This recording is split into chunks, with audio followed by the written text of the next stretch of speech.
I'm so excited to see you tonight. First date, baby. First date, I can't wait. First date.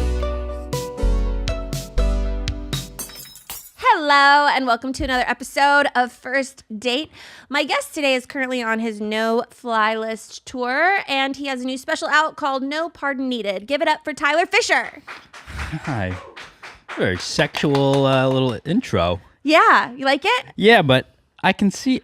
Can you see my whole Ensemble? I'm wearing shorts. I figured we'd be up here up. You know? We're going to zoom out and see your kneecaps at some point. Oh, wow. Okay. So let me just see what's going on down here. At least you're not wearing flip-flops. No. I'll do short shorts. No toe. I do have nice feet for a man, though. Do you? Yeah. I feel like that's a red flag. It's a red flag that you think that's a red flag. Why wouldn't a woman want to have a nice foot? You're always touching feet. I mean, what? I'm never in touching bed, feet. Never touching feet. Your feet are gonna cross. No. All right. What about you're walking around the house? I'm thinking long term. You get married to somebody. Okay. You're gonna see their feet. They're gonna be walking around. You're barefoot a lot. To have a man with nice feet, isn't that a good thing? I don't know. It seems very, I mean, I would rather have a guy with nice feet than hobbit feet. Yeah. What are you, retarded? What is this? What is this, by the way? I've never seen your podcast. I don't watch any podcast. It's no offense to you, because I like you a lot. We got to hang out in Montana. Yeah. I saw you, last time I saw you was on a mountain. Yeah.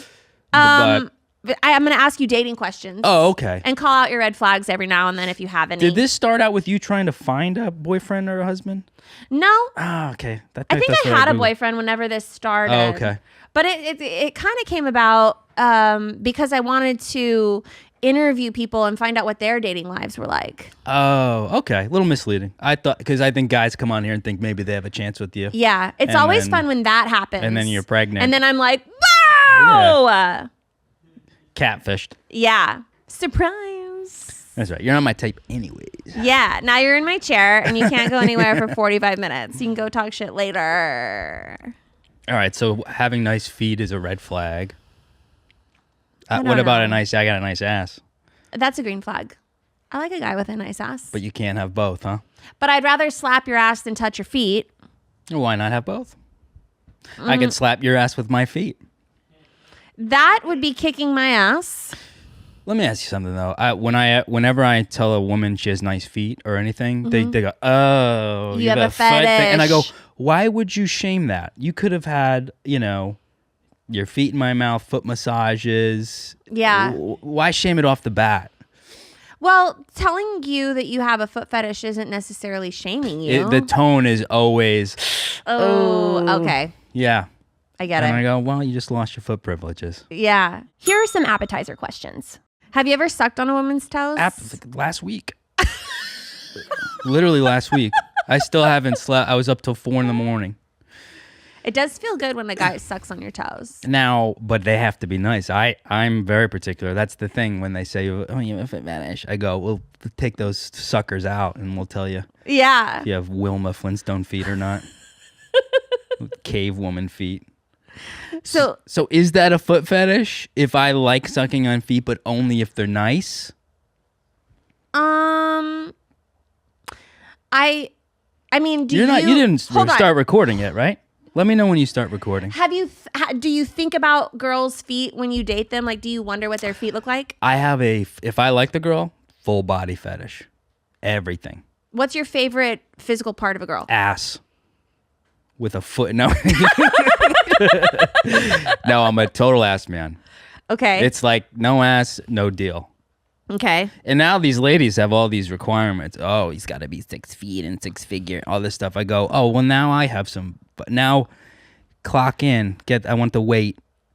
I think if men have to put their height on the dating apps, Yeah. if women should have to put their weight Their on there. measurements and That would stuff? be, that's called equality. Have you ever seen Love is Blind? Huh? Nope.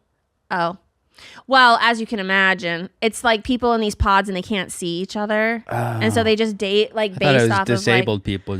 Love is no, I think that's Love on the Spectrum. They should do Love is Blind on the Spectrum.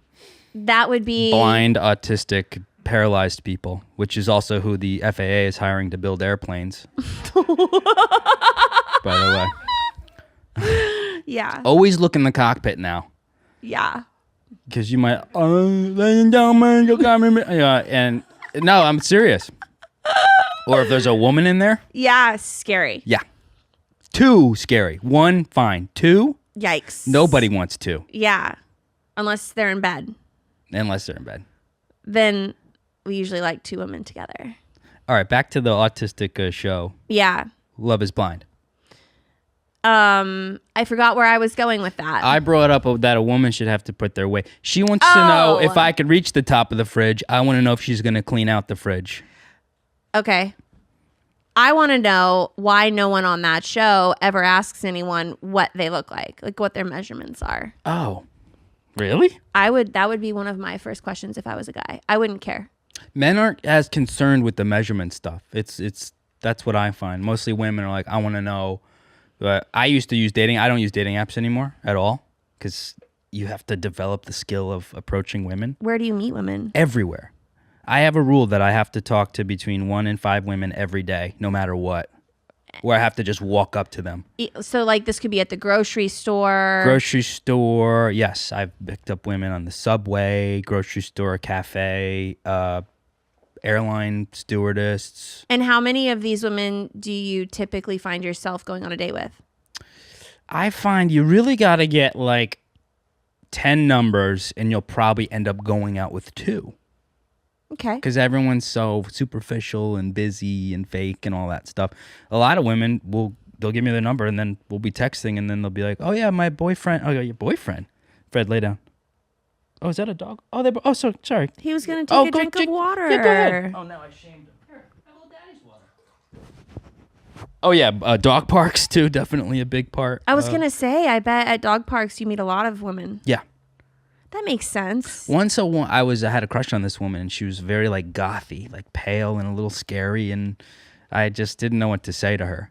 And I never talked to her. I'd see her at a cafe every day, and then one day she's sitting on the sidewalk. I don't know why, but she's sitting on the curb, and my dog just sat in her lap, and we went on a date. Wow. Yeah. Why didn't you go on a second date? Because I think actually was had a vampire fetish, so she couldn't be in the sun. I was like, you want to go to the beach? She's like, I don't go to the beach. I was like, wow. What? Also that this is a real problem. A lot of women, you don't have the vocal fry, but a lot of women, I feel like most women under 30 sound like RFK Jr. now. You better pay for the whole. I'm like, this is a shitty deal. You have a foot fetish, you freak. You're really freaking me out. I'm like, I got to listen to that shit and pay and approach. Yeah. You caught me in my sort of bitter dating phase right now. Are you dating anybody? Not seriously. Okay. No, I just fuck because I've wanted to. It's not that was the plan. I was taught to be the nice guy, and all of the women I was nice to and bought all the shit for, they all cheated on me. Bunch of whores. The nicer you are, the worse off they become. Yes. And so now it's like, all right, fine, just fun now. Yeah. And now have any of them come? Now I'm the hot girl. Now are they trying to be more serious with you? Every single one. Dang. Dating back to high school. How the tables have turned. But that's just part, that you have to accept that a man you have to grow into your 30s, and it takes a guy being 30, 35, 40 to have the status of a hot 22-year-old. How old are you? 30, I'll be 38. Okay. Well, what is it going to take for one of these girls to lock you down? Well, first of all, they need a little vocal training. They need to breathe before they talk, Lauren. I don't know at this point. I'm beyond jaded. So it's like, I'll suck your feet, sit on my face, and then get out. Damn. Yeah. Oh yeah. Yeah. I think it's because I'm becoming successful, and I'm realizing, oh shit, that didn't make a difference. Ooh. Yeah.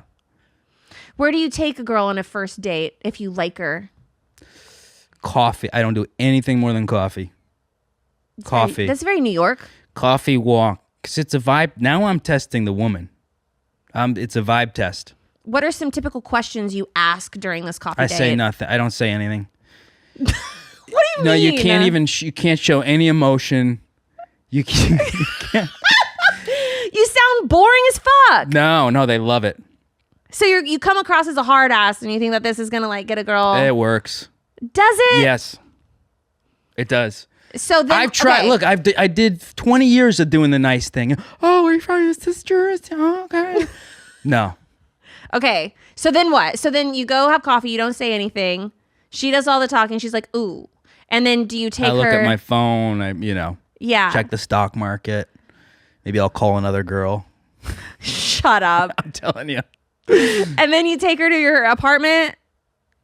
Whatever. I don't care anymore. I stopped masturbating. I stopped watching pornography, and I feel like a superhero because now I don't have that sexual urge. Yeah. I'm not lured by the vagina.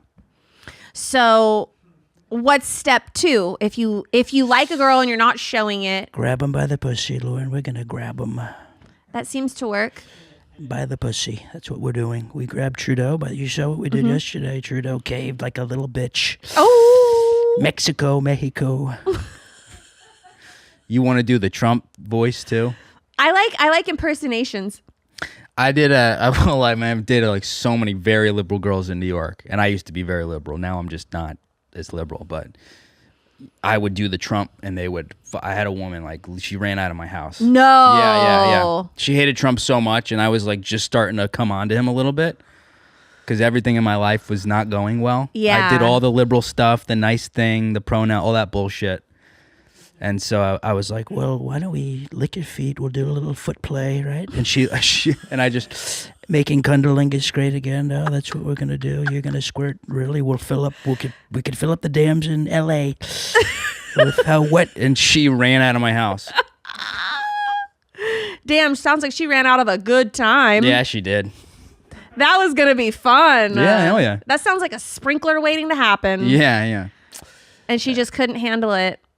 She couldn't handle it. She doesn't sound very fun anyway. Get that bitch out of your house. Yeah, a lot of them too will be like, "Who are you gonna vote?" I'm glad I moved it to Austin because it really is a nightmare in New York. Yeah. Well, a lot of them were like, if you don't vote for Kamala, I'm never fucking you again. Remember that? Oh yeah, I remember that. That was like a thing. Oh yeah, how'd that turn out for them? I think. Fucking losers. A girl said it yesterday. She had a shirt on. She said, "If you don't vote, lose my number." And I asked for her number. She's like, "Well, no, that's not." I was like, "Well, you're wearing the shirt." I go, "Well, give me the shirt." I go, "I voted." And did she give you her number? No, she didn't give me her number. And I was like, "You voted for Kamala?" She goes, "Yeah." And I go, "Well, I don't date losers." And I walked away. It's like, all right, so you want to date these guys that lost by a landslide? Yeah. Okay. Okay. So I find women here are a little more just not as mentally ill. Yeah. We're going to get into some main course questions now. What is something that you look for in a woman besides like their physical appearance? What turns you on? I just like just a chill vibe, I guess. Like just kind of cool. Yeah, I like to lead too. I like, so if I'm with a woman that really wants to be the masculine person. Like an alpha? Like an alpha, yeah, I'm not into that. Yeah. Like I want them to trust that I know what I'm doing with my career, and I've had a lot of women be like, "You shouldn't do that. You shouldn't work with that or do that movie or work." I'm like, "Bitch, shut the fuck. You're a fucking cashier." That's from Seinfeld, but Do you I guess you travel a lot. You're on tour. Mm-hmm. Is it harder to date when you're kind of always all over the place? No, they're more attracted to you. The less I'm around, the more So I live in New York and Austin, which you could tell. It looks like I stormed the Capitol in a Tesla, right? I'm like woke and conservative. So pretty cool. So I found that being gone so much, the women would reach out more Because you're like, oh, he's mysterious. He's away. He's probably fucking other women. You're not hitting them up all the time. Yeah, exactly. Yeah. Okay. Have you ever been cheated on? Yes. How did you find out? Can you turn the camera off? Let's see. This is a good story. So I met, I was at my brother's wedding, and this girl that worked with him, I had a big crush on her, but she was dating somebody at the time, and she would come to all my comedy shows. And then I did a show once, and she came up to me. I was wearing a suit. And the only time a woman has given me her number, just come up to me, I was wearing a suit. So I shouldn't be wearing these. It sounds like you clean up shorts. nicely. Yeah, clean up nice. And so she came and she said, she goes, I'd fuck you in that suit. Oh. And I was like, geez, I didn't know she was single. So we hooked up at my brother's wedding, and we started dating. And then she's like, oh, I'm going to London to visit a friend of mine. And then she called and she's like, all right, I have to tell you something. It's actually my ex-boyfriend, but we're just pals. Okay. And that's when I used to be a woke fucking pussy. So I was like, oh, okay. Have fun in London. Have a jolly good time. Say hi to the queen. She's off fucking this guy for a week, and I'm home like a good little boy. And how did I find out? Okay, so she came back and I just knew. You can tell. Yeah, she had cum all over her face. I go, let me. That's not icing. Yeah. Yeah. You're not a donut. Yeah. It's no fish and chips, is it? And so, I'm not even sure I should say this. Say it. Fuck it. I have nothing to lose. I'm on the no-fly list on Delta. Yeah. We'll get to that. But she was sleeping and her hand was like, her phone was there, and I just I don't have, do I have a funny? She was sleeping, and I just, remember when you had to use your thumb? Yeah. I just slid her thumb over and opened her phone. I go, holy shit, like James Bond. And on her phone, I went right to WhatsApp because he's foreign. They exchanged STD tests, and I go, oh, this was a fuck fest. She never even asked me for one, but they had exchanged STD tests before she flew over there. It was a fully planned. This is I'm going to do this. I'm going to peg you. You're going to hold me upside down. What? We're going to bring one of the Queen's crossing guards with the big hats to fucking hit you from behind with no emotion. Oh my God, I just fell apart. I lost my shit. What did you do? And she'd given me all these British undies, and I go, is this to remind you? Want me to wear this to remind you of that British? Fucking, I threw them out, and I just smashed the mug. Did you wake her up out of her? I went in the bathroom. I was looking through this 500 shades of gray that she had, so when I came back in, she knew I had her phone. Damn. Yeah. And I look nice, but I didn't hit her or anything. Jesus Christ! But she's bigger than me. I can't even. I'll never get me too'd because I'm like, well, yeah. What am I gonna do? You can't punch up. Yeah, Your Honor, my client's the size of Macaulay Culkin from Home Alone. He couldn't pin down a house cat. So I was just like, get the fuck out of here, and that was it. Yeah. Oh, so man. That fucked me up. That fucked me up big time. Yeah, Because I did can imagine. everything. I did. Oh my God, I did vacations, cooked for her, all that stuff. How long did you guys date? It was about 6 days.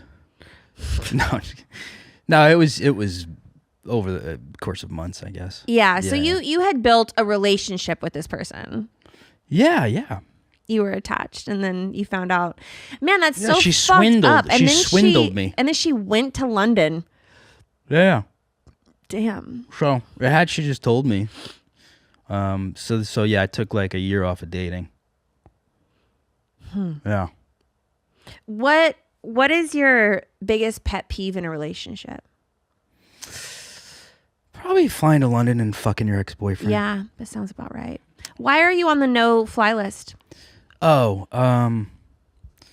You said with Delta? with Delta, yeah. Delta's a good airline. Well, yeah.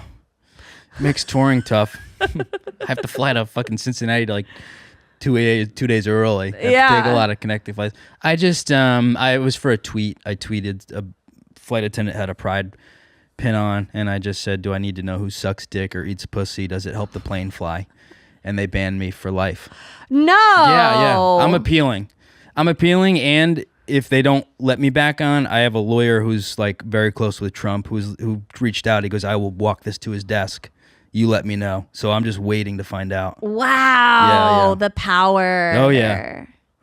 Yeah, I mean, it's a tweet. Nothing happened on the airline, Yeah. and I've given Delta a lot of money. Yeah. It's not like you had. Actually, I was dating a flight attendant who broke up with me because she found out that was me. Yeah. Yep. They shared it on a forum, so every flight attendant on every airline in the world was notified. So I probably have a good lawsuit on my hands. Dude, what a great viral tweet. Yeah, I tweeted it because they said you're on the permanent no-fly list, and I shared the phone call, and then the guy I called the guy back. He goes, "Yeah, so my family saw your video and heard my voice because it went so viral." Yeah. So he said you can appeal. So I think me putting it out publicly, they're like, "All right, we'll let you appeal." Wow. But they're so woke now that I have people sharing internal documents about it. So they're like, "No, we're doubling down." So we'll see. Wow. Yeah. Sounds like a fun game of chess. It's a fun game of chess. And I'm in another lawsuit. So that's what I do in my free time. Is you just enter these lawsuits for fun? Not for fun. No, the other one I'm in, acting, as you know, we met on the set of a movie. An acting manager who brought me in, scouted me, and said, "We want to work with you." Then called. This was during like George Floyd, all that stuff. That guy that died. How could I forget? And they said, we've changed our company policy to no longer represent white men. And I took my phone out and I hit record and I was like, "Can you say that again?" And so I've been in a lawsuit with the Supreme Court for 3 years. Wow. Yeah. I had an agent at, I think it was Buckwald. Mm-hmm. And I really liked this agency. And I had the agency call me up. This was before George Floyd. I was 34. And the agent called me randomly one day and was like, "We're going to have to let you go because you're too old and you're just a average white blonde with big God. tits." Jesus.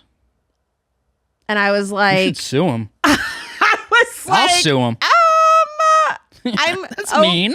Okay. I was mean. like, well, if you don't want to date me anymore, like, That's so fucked up. How And- did you feel? How did you I feel? mean- Did it feel awful? well, also like 34 telling me I was too old and average. I was like, double D's aren't average. No. I'm like, what do you mean? It was weird. And then I was like really pissed for a while. Yeah, you should still be pissed. I was and like- that's they became so normal. Yeah. So you tell someone, they go, "Oh well, whatever. It's white people have had their run." I go, Yeah. "What?" Also, like, since when did guys start telling girls the truth? Like, you couldn't. This was a guy? It was a guy, yeah. Oh Jesus. Why? I wish he would have like lied to me or something and been like, you know what I mean? Like, tell me something else. Tell me that I'm not making enough money for your company, or No, I like, think it's good he told you the truth. I know it's just so weird. But I wish you sued them. I know, I 'Cause wish he that's would've discrimination. sued. But at that time, I white didn't even thing- know how to sue someone. I know. Yeah, it's There's not a harder than you manual. think. I know. And most of the time when you think about suing someone, you're like, oh, it's going to cost me a fortune and I don't have the money to pay for a Well, lawyer. you'd have a civil rights lawyer do that for free, Yeah. for sure. I couldn't. But that's what afford- I'm saying. At the time, I had no idea. Yeah, and if you told anyone, they'd be like, "Well, whatever. Like, well, you are an average. Give it to blonde George girl. Floyd. Should have your fucking Yeah. job." I'm sorry that happened. Really, Yeah, that not was fun. Yeah. That was probably one of my last agents in LA. Wow. Yeah, I quit acting after that happened. So Yeah. I'm suing them for what I would make for the rest of my career. There you go. Yeah, Well, I hope you get it. I will. Let me know. It's on tape. It's like, dude, I had a lawyer. This is in New York City too. You're allowed to record them. Yeah. I had someone say this is the most clear case of discrimination they've ever seen, and this is New York City. Wow. Yeah. So, what airline do you fly now? All the others. Just anyone you can get on besides Yeah. Delta? Yeah. Okay. But I am very attracted to flight attendants. I can imagine. What? I'm killing over here. I know. They love it. This is like the best live studio audience in the world. Yeah, this is great. This is a great studio. I love them. So what's your long-term goal with dating? Do you want to get married? Do you want to have kids? What do you think? Yeah, I do. I mean, I didn't want to. You know, child of divorce, that'll really fuck you up. Mm-hmm. And my dad, you know, he did what a lot of dads do. He came out as gay. Really? When I was 7. We've all been there. My mom's first husband was gay. Really? Mm-hmm. Fred, lay down, please. I love you too, Fred. Lay down. Yeah, my mom's first husband was gay. Really? Mm-hmm. Is that your dad? No. Oh. Lay down, sweetie. No, it was the guy before my dad. She never had kids with that guy because really? He was gay. But my dad had the kids. Yeah, my dad, well, this other guy didn't, I guess, have kids. Yeah, divorce really screws kids up. I'm against it. I think it should be banned. Are you an only child? No, I have 2 brothers. Are they older? They're both older, yeah. Are they married? One's gay. Oh, took after his It's a dad. gay family. Okay.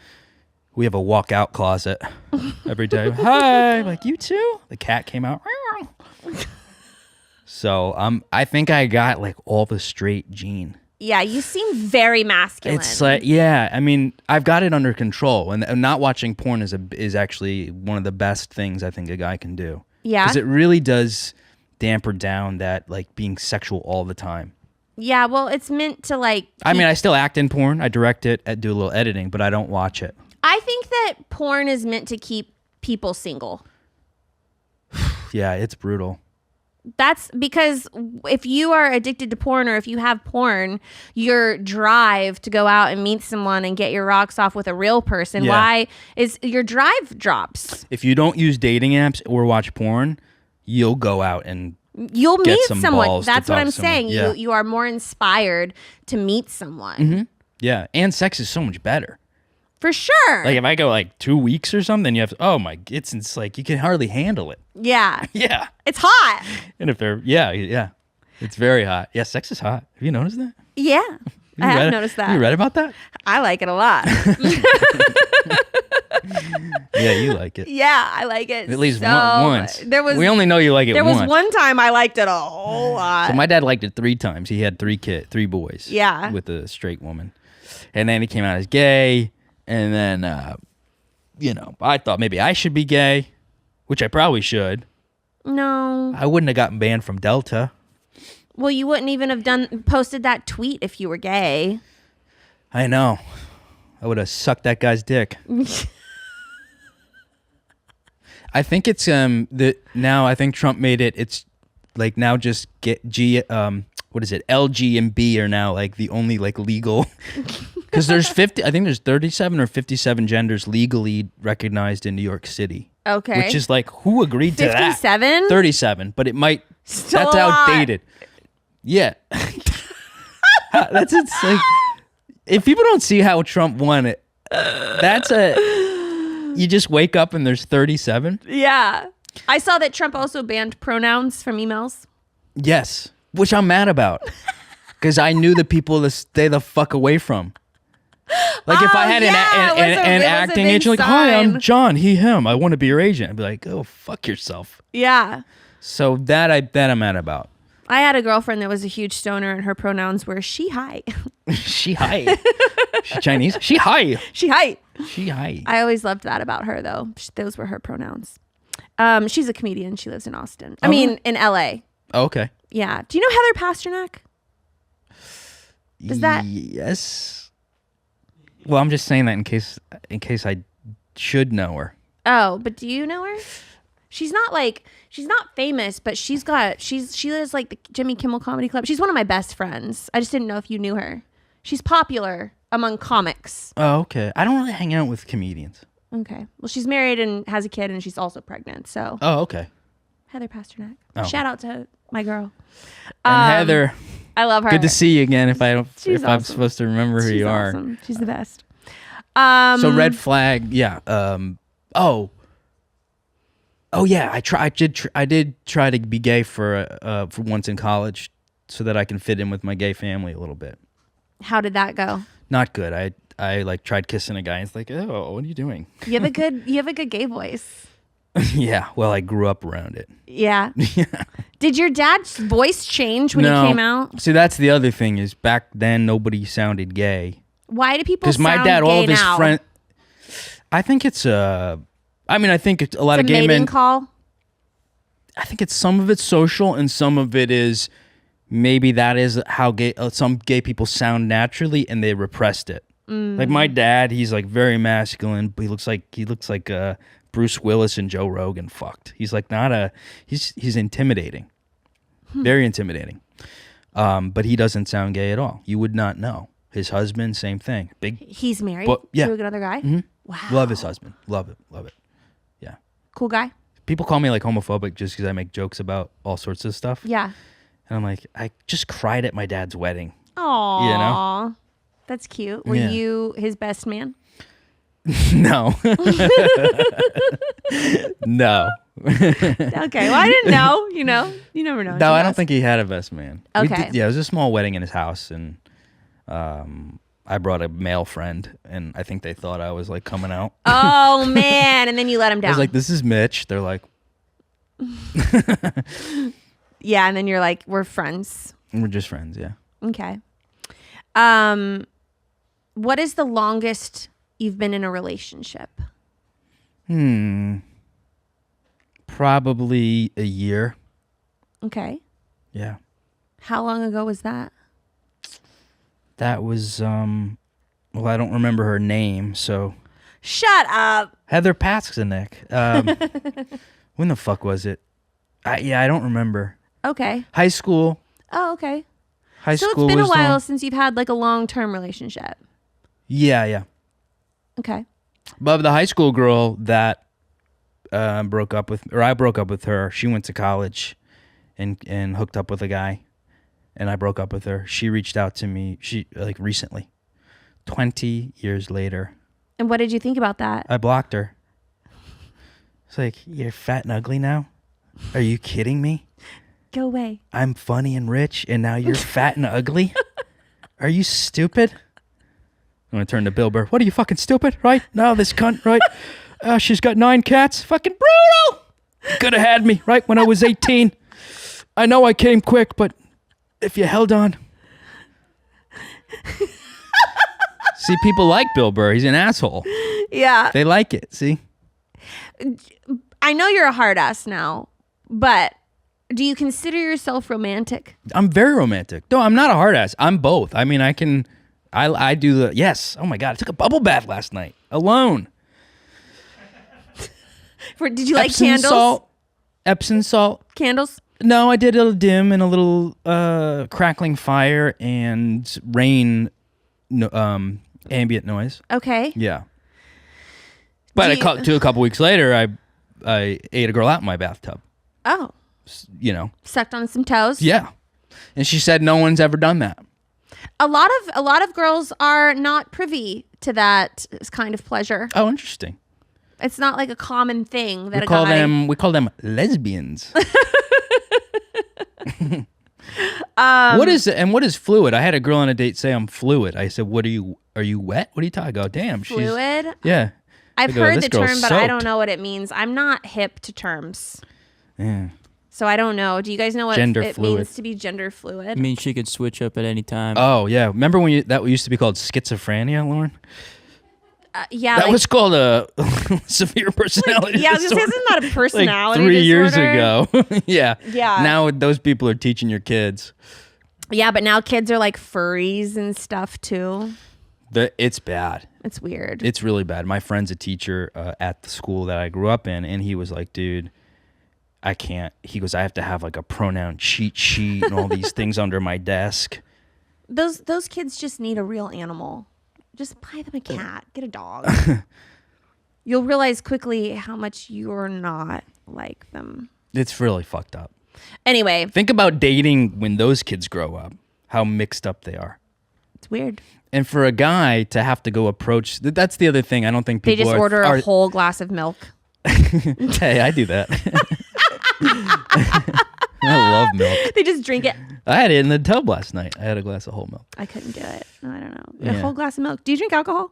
I stopped drinking alcohol. When did you stop? That's changed my dating life a lot. Really? A lot. What did you used to drink? Because I can fuck RFK after 5 rum and cokes. Only 5? Yeah. No, It would take me more than 5. No, I take a shot out of a thimble and I black out. It takes nothing. You know when Lightweight. you know when they bring the wine over, I sniff it. I go, all right. Yeah, That's I've been good. Take sniffing it wine away. too. I understand that. That's the closest I can come to drinking too. I'm like, oh, smells like a good time. Oh, were you an alcoholic before you got knocked up? You know, I used to say no, I used to say no. but looking back on You used to it, say no to drugs, or no, say I no. used you're to not- say no. I'm not an alcoholic. I'd be like, Oh. no, I just drink until I black out. You know. But now, when I look back on it, I'm like, oh yeah, maybe I had a problem. Man, women really have a good time. Yeah, Just no accountability. I'm not judging. It's really I'm fully jealous of women. I don't drink anymore. Oh. Yeah. It's been a while. You should have drank it. I know. You know. Yeah, I stopped swallowing altogether. Alcohol and babies. Well, that's exciting. What is it going to be, a boy or girl? A boy. Yeah. Well, for now, we'll fucking wait and see. Oh. He's gonna be straight. It's gonna come out. He's Yeah, gonna come out, and okay. I'm just gonna hand him a gun. You know, and just be like, "We're gonna learn how to shoot guns today." They're all gay now. I know it's gonna be tough. The odds are against you. They're for against sure. me. Yeah. He might be doing my hair. It's okay. I spend a lot of money on Did my you hair. ever say you were a lesbian? I run into that a lot in New York. I'd say 9 out of 10 women I've dated in New York, like, oh yeah, I'm also a lesbian. or I something. have never in my life Really? said that I was a lesbian. They're all saying it now. I've said a lot of lies Mhm. in my life. Never once have I said that I was a lesbian. But a lot of them do, right? For fun? No, it's just straight isn't cool. And like, look at what that Oh. agent said to you. You're just a straight white woman. Like, Oh yeah. I think people, instead of fighting that, what happened to you, they just are like, all right, I'm queer now. I'm wherever too the afraid fuck. of like what would come for me if I like lied about being gay. Probably Girls. a vagina in your face. No. Yeah, save them for me. You can have them all. I've never ever said that I'm gay, and I've had women hit on me. And I have to be like the question mark on my face. I'm like, what part of me screams lesbian? Just being a woman today. I guess. The odds. That's nice though. I think it's only lesbians that hit on other people, right? I don't think straight women typically hit on. That's the thing. It's hard to know when a woman is signaling. I'm pretty good at it because I'm out in the field doing field work. But most men they don't know when to approach or how, when they're because they're really like them. That's it. They might give you like a tiny glance. Yeah. If I get that little side eye, I'm in there.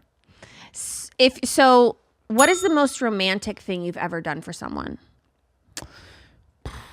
I mean, a high school girl, I took her to London on vacation in high school. That's jaded now.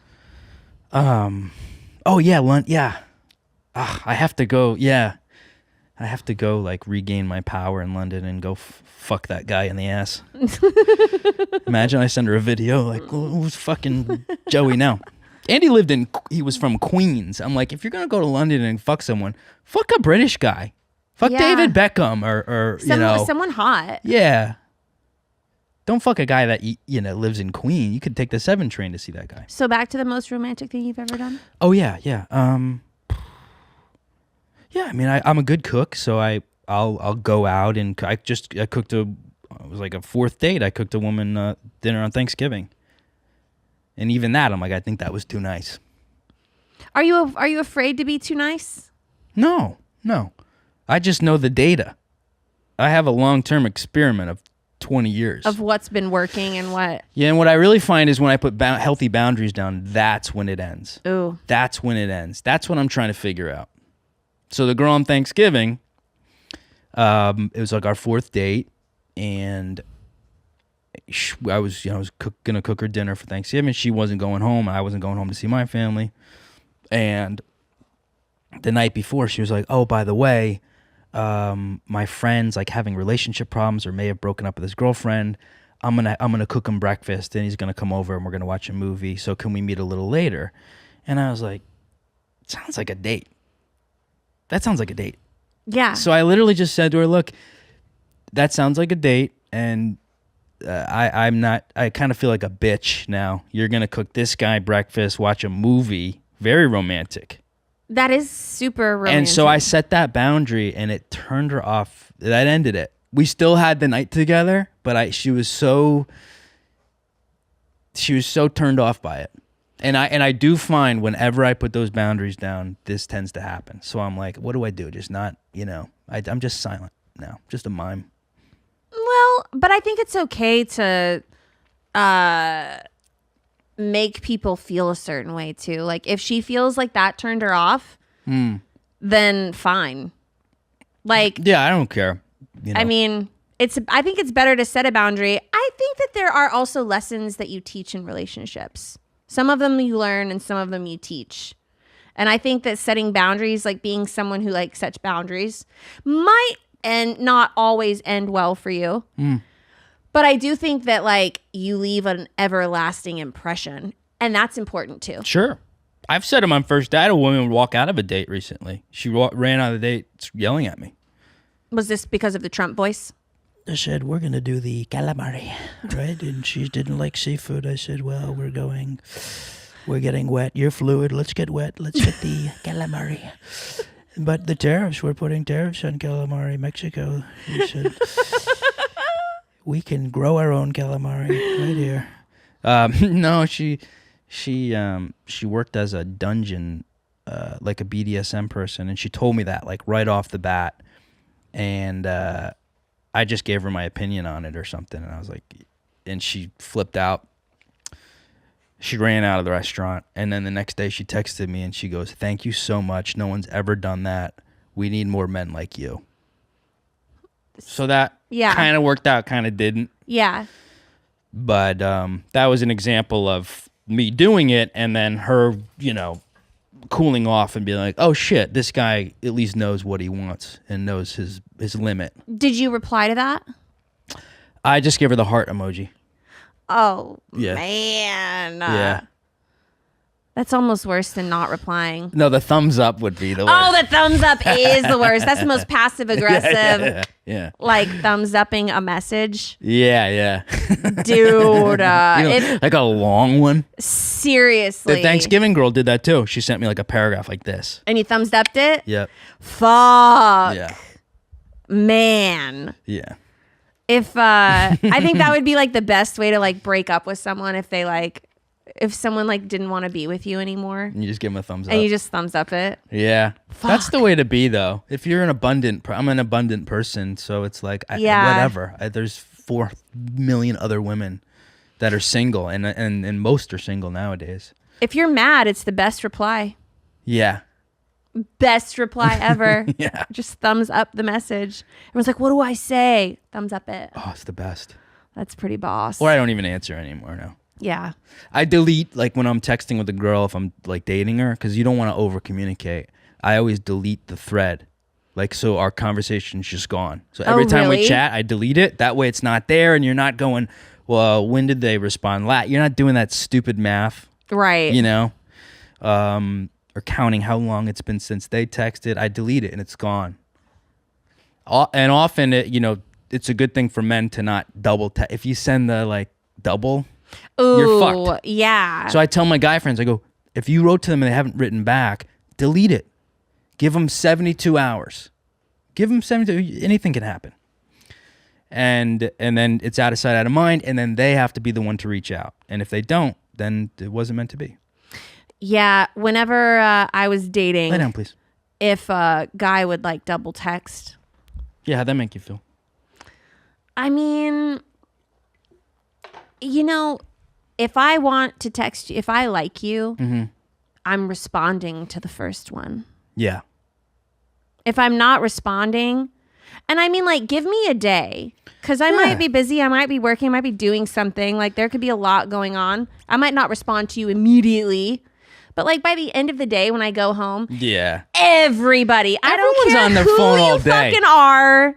And there's people who are like, oh, I'm so sorry, I got so slammed, and like 3 days later you reply, no. No, everyone's No, walking everybody- around with their phone like this. Everybody lays down in bed at some point or on their couch. Now, what do you make of the shit testing? You familiar with this term? No. Shit testing. It's where you might be seeing a girl and they might not reply for a day or two just to see how you respond. It's called shit testing. Oh. If you're not familiar with that? Not the term, but I mean, like, I know that some girls and guys will do that to see if the other person's desperate, or like there's like some calculation where you can see very early on who has the upper hand in the relationship by doing some games like that. Yeah, I think women do it more. That's what I think. Yeah. But I think it's because they're trying to find out, is this guy stable enough, right? Does he have anger issues? Does he have jealousy, or, is he desperate? Yeah. So I do think women do it more. Maybe. It's been a while, so I don't know. Yeah. You ever shit test anybody? Definitely. You mean like me on the receiving end not You're replying? like, I'm not gonna reply for a day or two. Yes, or I'll go to London for a week with my best friend. I guess I have not replied, but I really wanted to, and it was a girlfriend of mine usually who would be like, if you really like him, just reply tomorrow. Yeah. Men like that. We like to know. Yeah. So 'Cause it was we're a little more simple. It's like, oh, she likes me, so I'll ask her out again. I don't need much. But it wasn't like I didn't want to reply, and so I just waited until the next day. I really did want to. But I was like, oh, I want this guy to like me, so I want him to think that I'm doing something tonight. Yeah, put him through a psychological warfare. Yeah, totally. And usually it would work every time. Really? Yeah. But anyways, where can people find you? Oh, yeah. TylerFischer.com. This is my Instagram is right on my hat there, Ty the Fish. I'm on a national tour. Nice. Congratulations. Thank you very much. Once they fire you for being white, you have to go do another career. Go on the road I do forever? stand up now forever. I live in hotels. Thank you, AGI Entertainment. I will see you in court. I ever put their tape publicly on the internet, so It's okay. it's out there. Okay. It's out there. All right, cool. Well, thank you for coming on my show. Thanks for having me. Of Don't course, it's put good. this on the internet. Keep this Why? between us. It was so good to see you again. Good to see you. It's been a while. Thank you guys for watching another episode. We'll see you next time. First date, baby. Are you really drinking a glass of milk with dinner? First date, I can't wait. You told your mom about me? Just say you're ready. Delete my number. First date. Your parents are your roommates?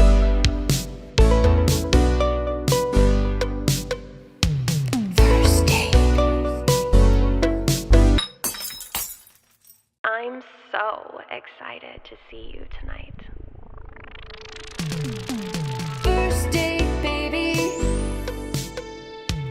First date, I can't wait.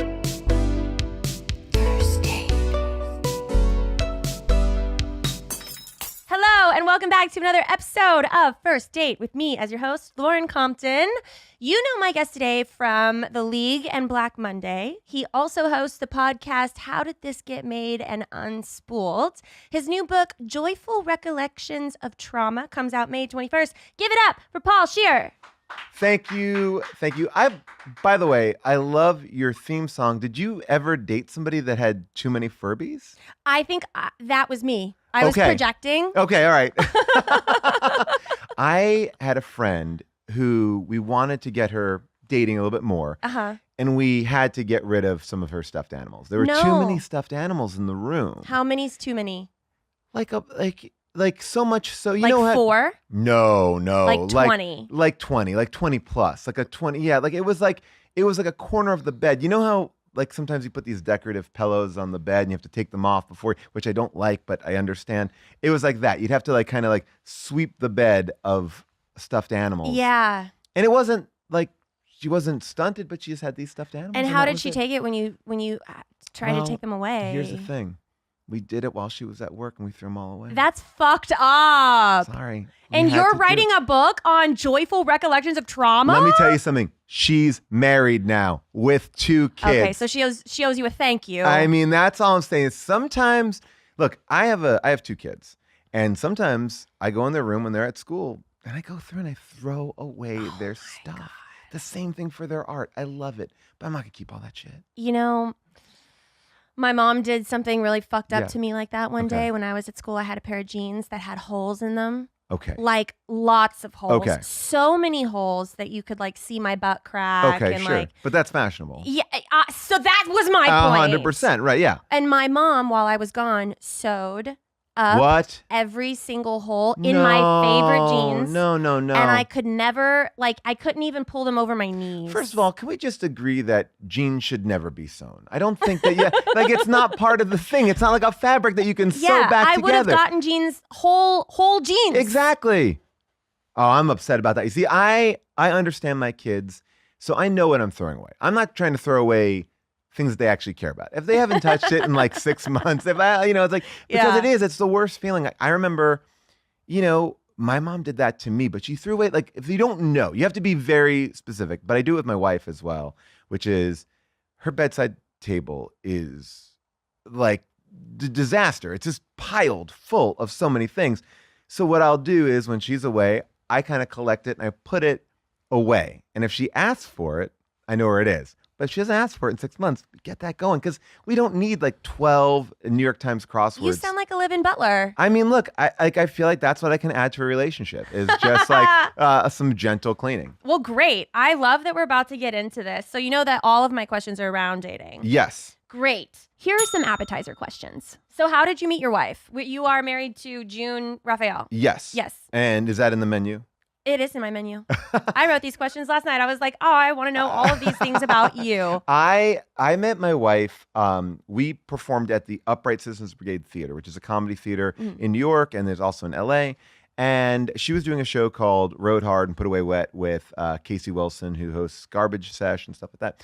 And so I saw the show, and my friend had asked me, "Hey, can you just go and like help them because they want to get like people's eyes on the show?" Right. And so I went, and we had this like really kind of like, it wasn't like a date. It was just sort of like we were talking about our show, but we connected. I don't know if you've ever had that kind of a moment where you're like, oh, this is different. Like this is like a different There's thing. chemistry. There's a chemistry going on. So, but at that time, we had both gotten out of breakups, and I was definitely nervous about like, I didn't want to get into a relationship because I don't know, I always feel like that's a danger. Like that first 6 months after you get out of like a serious relationship is like a danger zone. You don't want to get into another. I've never waited 6 months to get back into Really? a relationship. Why? Wait, what were you doing? Where's your rehab? You need some rehab. What? No, Yes. rehab will find its way along my life path. All right, so you don't like that person who's after the like. What's your longest relationship? 7 years. All right, 7 years. So after 7 years, you jumped into a relationship less than 6 months. I had another boyfriend within 3 months. Wow, and was that like a rebound? For sure. Okay, all right. So that like, I guess in my mind it was like, I felt something with June that I was like, ooh, I don't want this to be a rebound. So I kind of backed off, and she kind of backed off, and then we just flirted for about like a year, and we would like find each other at bars and like in and out of our lives. You like, flirted for a year? yeah. It was kind of because I was like, then like I started dating somebody and she was dating somebody, and then we just kind of like pass each other, hang out, pass each other. What? Yeah. Did you even like her? I did, but it was also like, it just felt like, I don't know. I like that we took it slow. We didn't really go out on a date until about like a year into like kind of seeing each other around, going off like in bars, just like talking for a long time. We were just doing our own thing. It's different than any other relationship I have been in. Yeah. So it wasn't like a first date. Like we did have a first date that was wrecked, by friends because we decided we were going to go out for dinner and then go dancing at this place. But then our friends met up with us and we were just having this great time. It was like super nice. And we're at this little table in this like cool little French restaurant.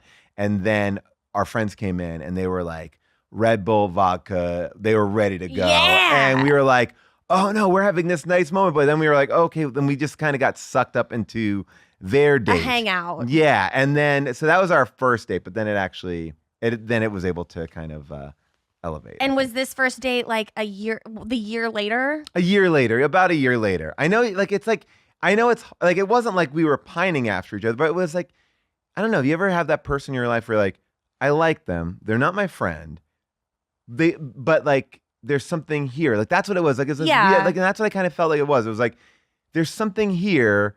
We just didn't have the time to dig it out. Hold yourself back from just like going after someone though. Like, I guess I think I was really reticent to jump back into a relationship. I write about this in my book a little bit actually, because I feel like I had fucked up a few of my relationships. Mhm. And I was like, all right, there's a problem here. And I can keep on blaming the other person or I could blame myself, which is Right. a harder thing to do. yeah, it sucks. Yeah. But if I took that time for myself, I'd like to go into my next like real relationship, like better. Right. And so I think part of it was that too. It's like, let me like figure myself out because I'm just going to keep on falling into, like I had like 3 repeats. It felt like it was like I had a relationship. It kind of was the same. It was good. Then it wasn't good. And then it kind of just like fell apart. And I was like, I don't want to keep on doing this. Like I have to figure out why I'm doing this. And so I feel like part of that distance was I liked her enough that I was like, let me do the work and then come into it. Yeah, it sounds like you do ayahuasca. I mean, oh. Yeah, no, I'm not like that. I'm not like that Because there's kind like a language associated with like people who are like really spiritual and do ayahuasca and like all this stuff. They're like, I did the work and like That's an ayahuasca thing? I mean, I don't think it's only ayahuasca. it's not only ayahuasca, but there's like the journey. But by the and way, work and ayahuasca, the- you're not doing the work. You're just drinking something that gets it's you drugs super that people high. call medicine. Yeah. You know? Yeah, it's like I did the work. I like this is my favorite thing. No, It's like you you're- blacked out. Yeah, you blacked out and you pissed and you vomited all over the place. You vibed, you vomited, you woke up. Here's the thing that I love about ayahuasca. I had a friend went like I forget where you're supposed to go, but you travel, you go to this The country, third dimension. the third dimension, and like Peru. Peru. So he went to Peru and had this amazing experience. His life changed, truly changed after he went there. Then I have these other friends like, oh yeah, I go to my friend's house like in Ojai, or they have a pool and we like hang around. I'm like, you're just doing drugs. Yeah, You're just go to doing Palm drugs. Springs. Yeah, exactly. And by the way, great that you're doing drugs, but Coke is more fun. Yeah, I mean, You know, do you think don't- Coke is fun? My mom watches this show. Okay, got it. Okay. Got it. I'm not. I won't press. Hi, Mom. I like that with other drugs. Sure. There's not I don't want like, to get you in trouble now like with your mom. I don't like mushrooms. They hurt my stomach. Okay, yeah, I understand. Like that. I Sure. can't, Yeah, a I've never mushroom- even had but I don't like to trip. Okay, I get that. I like to be peppy. Yeah. Okay. You sure. know, I like I'm into the Pomeranian, like Yeah, you're ready to go. I want to go. But it's like, okay, well, again, I can't because your mom is watching. But if like, say, if you were to imagine yourself, is that too much energy to be like? Oh, 'cause I I am feel like- so fucking annoying. Like the last thing I need is cocaine. You don't see a Red Bull here for a reason. Right. I know. Well, it's like I'm aware of my own energy, and it's like, yeah, you don't want to like step it up that much. I know. You know, it's like you got to Yeah. keep it. It's like I understand what drinks to have at parties. Like there are parties I can go to where I'm like, I'm not going to drink really, and then there Yeah. are parties like, well, then I'll drink. But it's like, but you have to like understand where those limits are because you know. Yeah. Yeah. Okay, let's get into our main course questions. So you've been in this relationship now for 20 years, right? Oh my gosh, I guess so. Yeah, about 20 years. Yeah. So I guess the weight, what was it? Like The weight was worth the it was You know what I'm worth the wait. It was worth the wait. Yes. I don't know why that was so hard.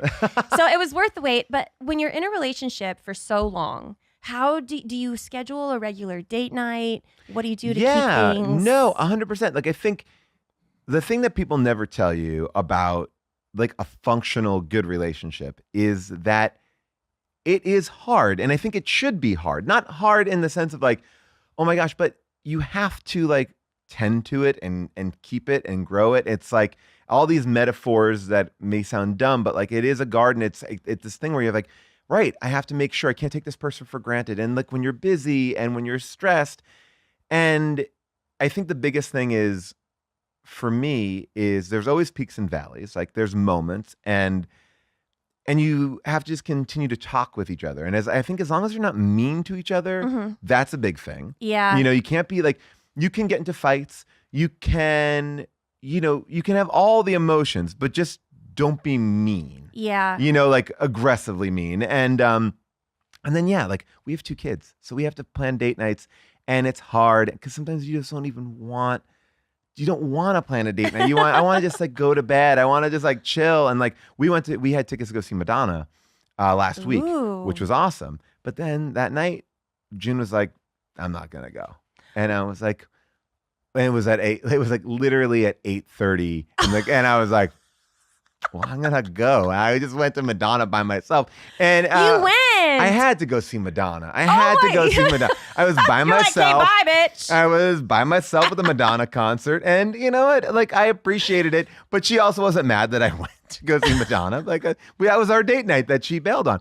But I mean, but you know, look, she was getting her period. She was like, I'm done. I'm not into going out to see Madonna. I was like, I get it. I'm there for you. Yeah. You know, and Madonna was great. It was a great show. It was a wild show. So does she do anything that drives you nuts?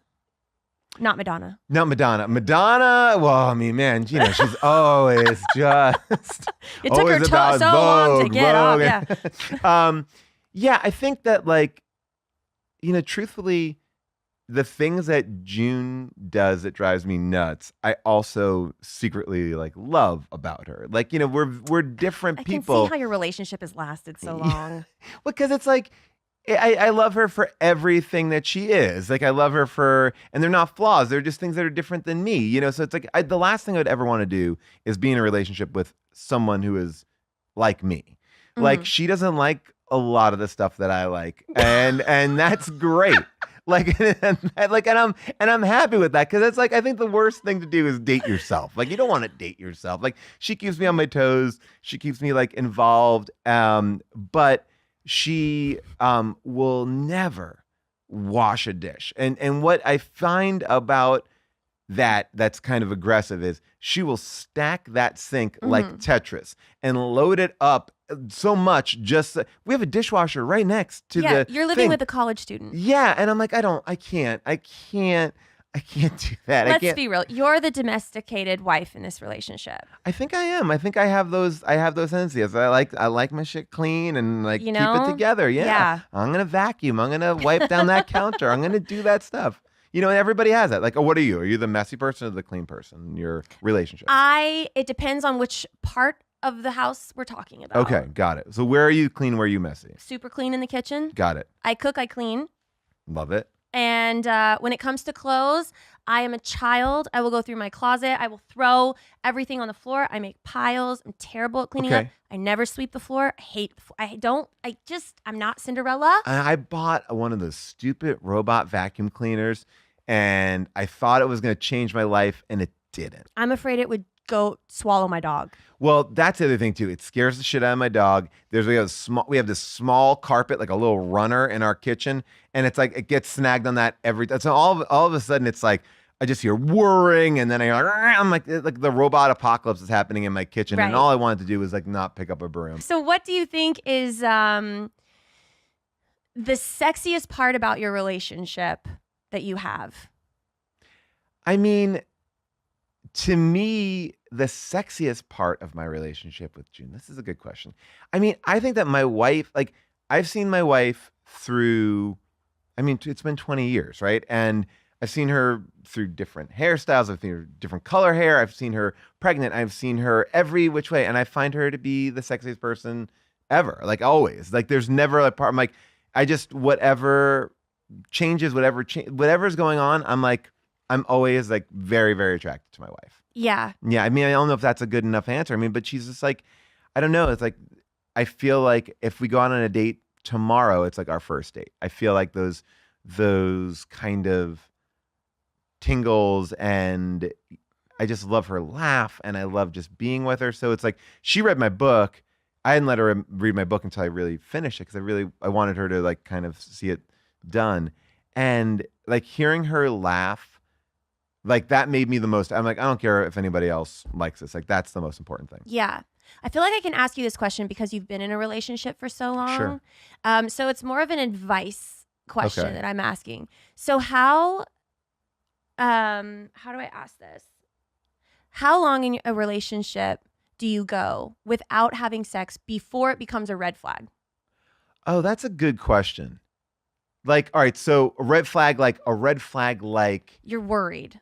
oh, I think a lot of the times, like when you're talking about making room for having dates and stuff, like you have to like, there are a lot of things where it's like, oh, I don't want to do like, I talk to people like, well, yeah, my wife and I, we know that every, Sunday is like our sex day. It's like, and I always like cringe at that because I'm like, Yeah. oh, it just seems like not So scheduled. Yeah, and it's like, then is it fun? And I think what I appreciate about that is that people are trying to be like, hey, we're going to make this a part of our relationship. Yeah. And I think that sometimes, look, you can get busy. We have 2 kids. We're up in the morning. We're like going to fucking basketball games and soccer games, and we're doing all this sort of stuff. And it's like, and it can get like lost and just like, I just want to watch Traders and like we'll watch Bravo and like go to sleep. Like there's like things like that, but I think that your body knows it. It's like hunger. It's like when you're hungry, it's like you're like when you get hangry. It's like once you get that like whatever that sex is it sangry?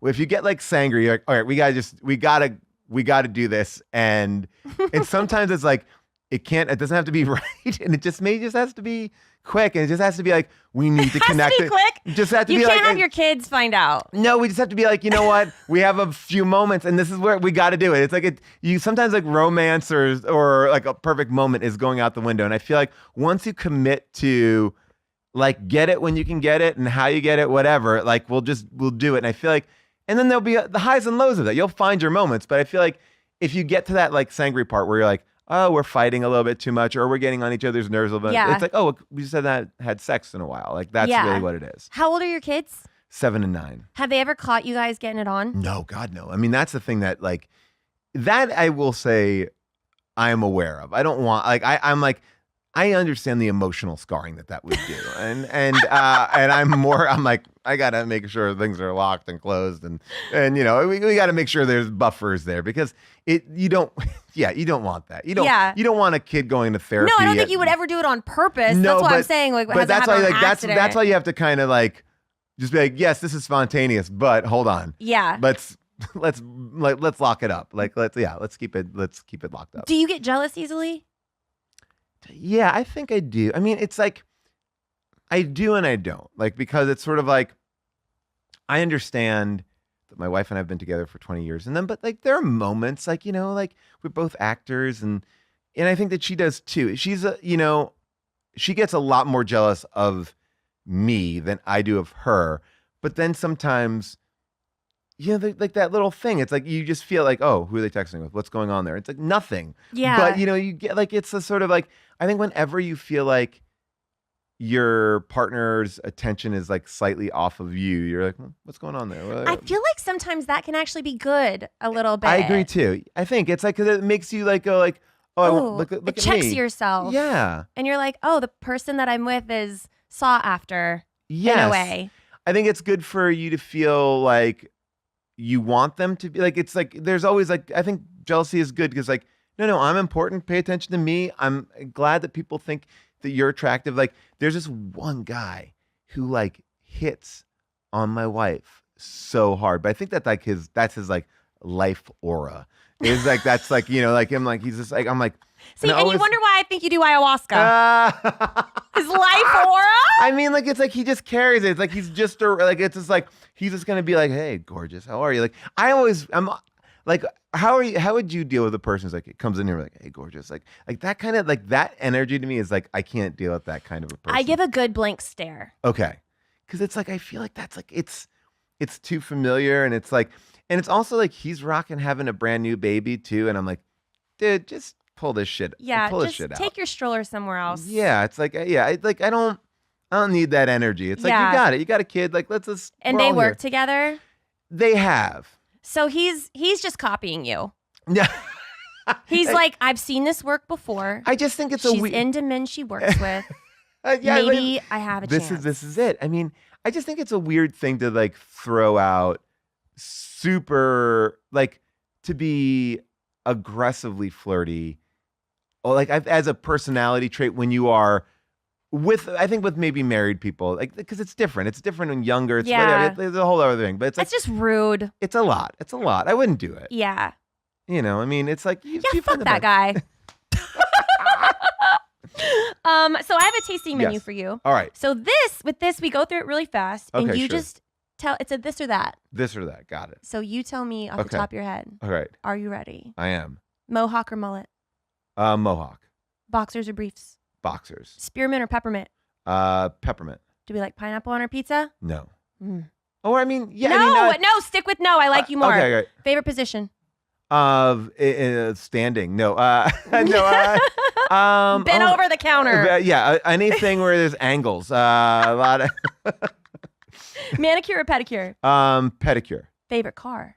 I like a VW bus. Ooh, I but- always see flower shops in those. Yeah, well, there's this new one called the VW Buzz, and it looks kind of cool. It's like an Yeah. electric VW bus. I'm like, Okay, I'm into it. here for that. All right, iPhone or Android? iPhone. Best music to have sex to?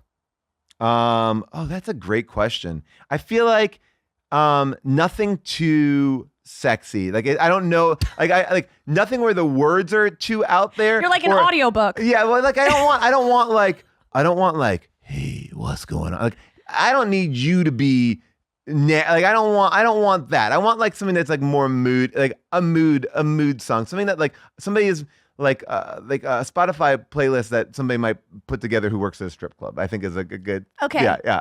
God. I think there's plenty of Spotify Yeah, playlists you can I find. think that's a great way to Yeah. describe it. Yeah. What's the oldest thing in your fridge? Probably like some sort of condiment, ketchup or something Yeah. like that. Yeah, soy I sauce. feel like ketchup, you can have that for 20. You probably have the same bottle Yeah, from you when gotta you met. keep it June. in there. Let's go. Yeah. Karaoke or dancing? Dancing, Mix match socks or matching? matching.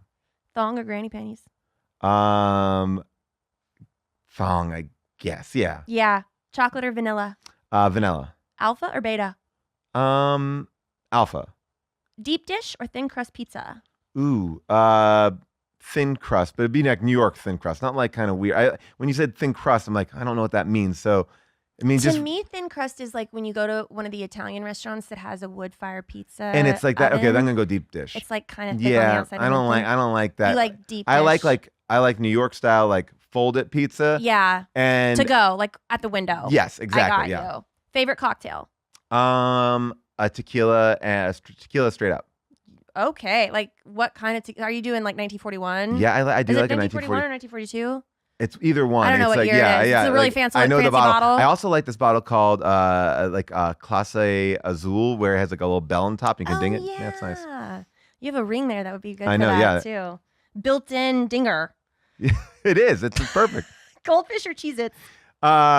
Wait, what was the first one? Goldfish? Oh, goldfish, Cheez-Its. Well, I thought you said cold fish or Cheez-Its, and I was like, wow, I didn't even know about yeah, cold fish. yikes. Star Wars or Harry Potter? Star Wars. Botox or wrinkles? Wrinkles.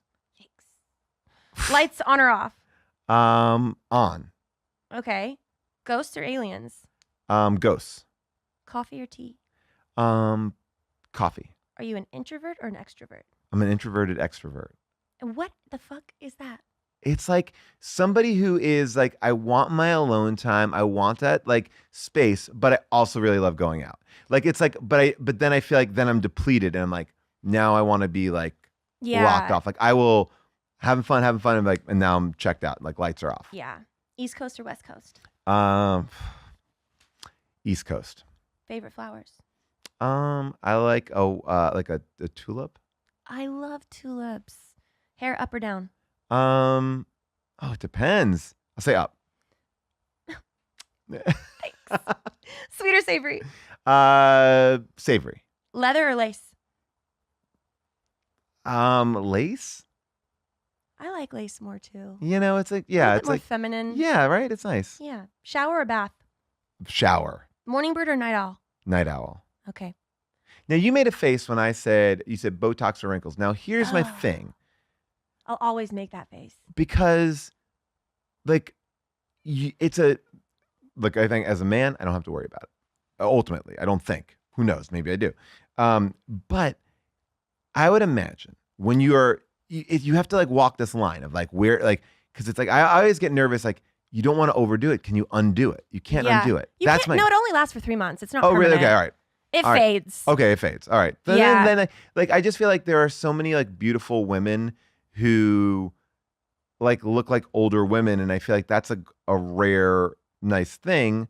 I think it's like finding that balance. That's what I always find. I feel like we put too much like, emphasis on older women looking like younger women, and I think it's really beautiful to see like a nice older woman like just like age. The thing with plastic surgery and stuff is if you get it done right, Yeah. you And really early. shouldn't tell. You shouldn't Right, be yes. able to necessarily see But the then- work done. But then don't you see people, and this is where I won't call anybody out, but like you see people and you're like, you have a lot of money. You should have been able to like not get to this point where I'm like, whoa. Yeah, there's a balance. Yeah. I don't know who Cher goes to, Right. but she's a vampire. Yeah. And she's got whoever is working on her is nailing it. She's looked the same her whole life. See, and I think that's the benefit of doing a little bit early. Yeah, she's great. And then you get in there and boom, boom, boom, you know. So for my final question, my dessert question. Yes. How did you propose to your wife?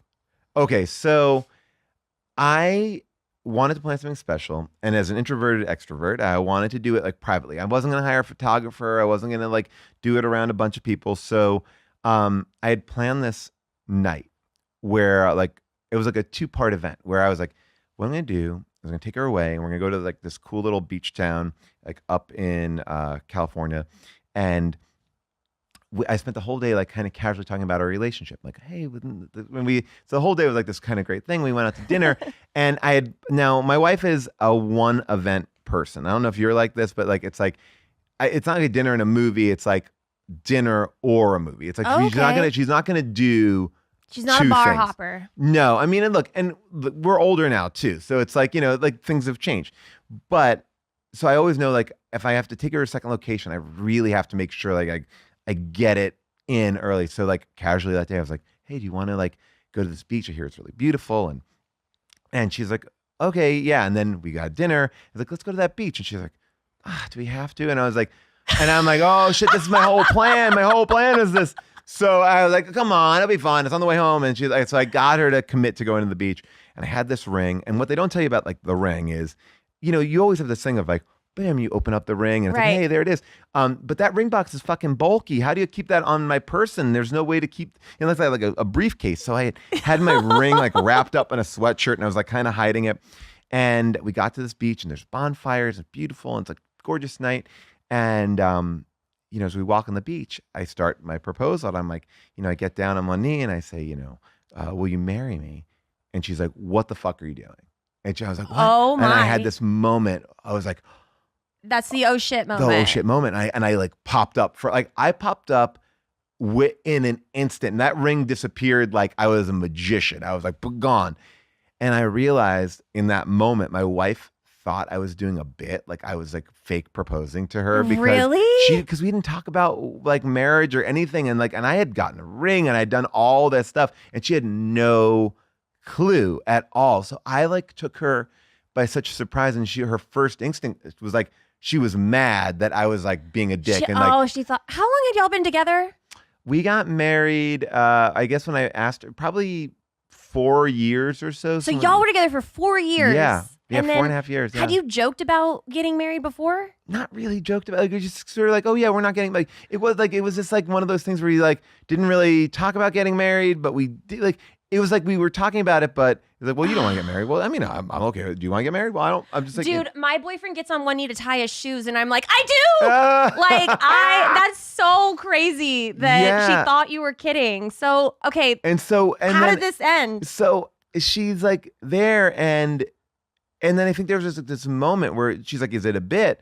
And I was like, "No, I'm being real." And then it was like this moment. I think that like it was like a wave just kind of hit her, and she was like, And I think she took it all in. Like, and then she realized, like, oh wait, you got a ring. That is a real ring. Like, 'cause I don't think she even saw the ring. Y'all I have don't been think, in Hollywood way too long. Yeah, She's like, that's a prop. I think she just didn't understand. Like, I think I the one thing about June is she can be very easily scared and spooked, and you can trick her and make fun. You know, it's like I've done stuff where we were cleaning out the garage and I found like this old Halloween mask, and I was talking to her and we're just talking like this, and I just had my back turned, I put that mask on and I turn and she's like, ah, and like, you know, so it's like, you know, she gets scared like that. So I think the ring just surprised her, and we started talking on the beach, and then she realized it was real, and she was like, yes, yes. And it was sort of, I went through every emotion you could possibly go through in Oh like my 45 seconds. gosh. And then, you know, we kissed, and as we kissed on the beach, I hear this like kid go like, get a room.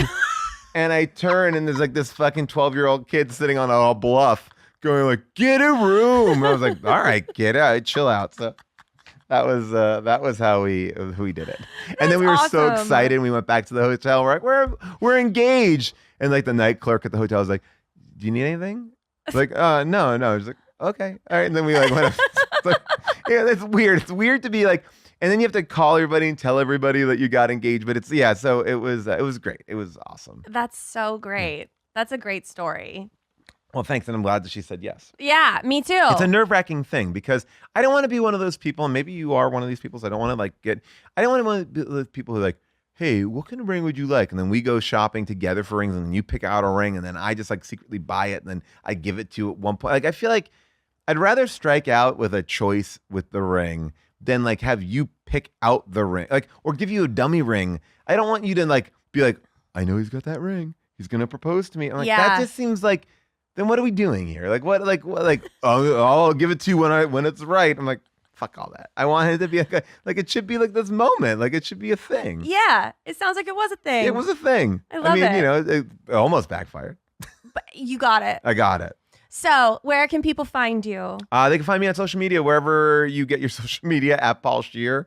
And my book, Joyful Recollections of Trauma, comes out in May, but you could pre-order it now. And apparently that's a very big deal with the book world. You have to pre-order these. Where do you order it? Everywhere. You can go to your local bookstore. You can go to Amazon. You can go to Barnes & Noble, whatever you want. And the first 3,000 people who do a pre-order can go to my website, and I'm sending out postcards. And I've wrote out 2,000 postcards so far. Oh my gosh, you're handwriting them? I'm signing them, personalizing postcards. I think there's only a couple more slots left, but I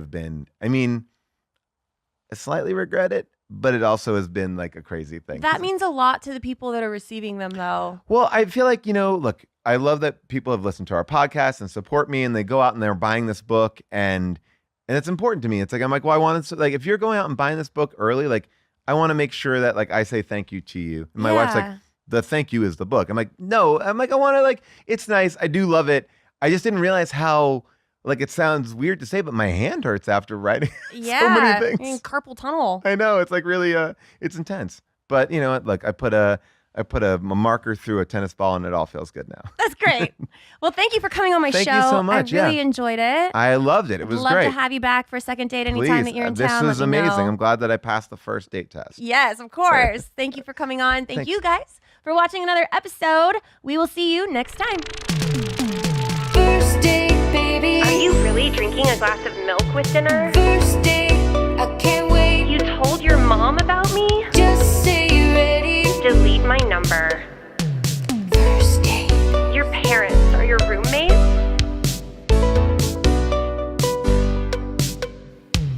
First date. I'm so excited to see you tonight. First date, baby. First date, I can't wait. First date. And we are back again with another episode of First Date with me as your host, Lauren Compton. Thank you guys so much for tuning in. You know, my guest today from his podcast, Take Your Shoes Off, and the shows As We See It and Undateable, Rick Glassman. My live studio audience. How are you doing? Are there applause mic'd? Oh, yeah. Oh, yeah. I'm good. How are you? I'm doing well. Thanks for doing my show. my instinct is to leave it alone, but I never knew this about me. I guess I'm not used to a mic coming from the left. Can I say that? Yeah. And it just feels, I feel, You like a more conservative microphone? I think it's something that I'm just more used to. I guess this is out of my comfort zone. Yeah, but traditionally, politics aside, my microphones, I'm a bit right. And also the chair's a little low, and I'm just feeling like this isn't, if we were on a date, I would ask for a different table. Would you? Yeah, and also, I think that the way you receive me, when you see, the things that I need to feel more comfortable, will be a nice gauge on a first date to be like, oh, she sees me as, he has a quirks, that's cute. Yeah. He's kind. Yeah. Or if you're like, ugh, this is a drag, I would be like, you haven't seen anything yet. But yeah, I would switch tables or ask for a new chair. Do you want us Yeah. to switch to that microphone? No. Okay. We ain't gonna do it. Yeah. You didn't have a choice. They were taunting you. They were seeing if you wanted something different. No, not here. I'm in your house. I like that. But I'm good, thanks. How are you? I'm doing well. I have some questions for you. I'm sure you know how this goes. I've got some appetizer questions, main course, tasting menu. We're gonna go through an array of questions. So we'll start light and easy. In 3 words, how would you describe yourself to a woman? A lot of things. You only get 3. I'm saying I have a lot of things. A lot of things. Yeah. Those are the 3 words. To describe myself? Yeah, like let's say that you're pitching yourself to me. You've got 3 descriptive words. Oh, so I can't do a 3-word sentence. You want 3 Words. Yeah, Yeah, it's like applying for a job. Yep. Neurotic, Mm-hmm. kind. Okay. I think that's it. You get a 3rd. I can't think of anything else. Neurotic, kind. Neurotic and kind. Neurotic, kind. I mean, you're a comedian. You don't consider yourself funny? That's not for me to say. Okay. Would you rather date a woman who's funny or who finds you funny? They're both important, but the latter more so. Have you ever been on a really awkward date and she didn't think you were funny at all? Other than this? I don't know. I until I get to know a person, I don't know how they think about me. I don't pick up on that very well. Okay. I also kind of project like, why wouldn't you like, I'm funny. I'm kind. Yeah. Funny. You're right. See? Funny, kind, neurotic. No, I don't think so. Not that I could recall. Okay. I'm sure if you've asked the person I've been on the date with if it was awkward, I wouldn't be surprised if some people said yes. Yeah. But I also wouldn't be surprised if they said no, everything was great. He just wasn't the look I wanted. Right. I assume that if we go on a date and you don't want to go on a date with me again, it's only because physically, like you like a certain specific thing that I'm not. Okay, so it has nothing to do with who you are. I'm That was sorry, I a thought I lot had of a eyes. sneeze. Are you okay? Yeah, I thought I had you a just sneeze. glitched. I don't think so. Okay. I don't think so. I also don't go on a date with somebody who doesn't have a little taste. Like, I'm not going up to somebody at a supermarket and be like, lunch? Like you get to, like they saw this a little bit. They're like, oh, okay. Yeah. But they may have, I think that, yeah, I guess, I don't know if it's an insecurity, but it definitely falls under that category. If somebody's not going to like me, I think it's got to be a physical thing. And I would feel like, well, why did they go out with me? I could have looked good. There are days where it's like, oh, is this is what I look like today? And then, Do you look the same every day? Mm-mm. You change. Yeah. You're like a chameleon. Um, Do you typically wear women's clothing?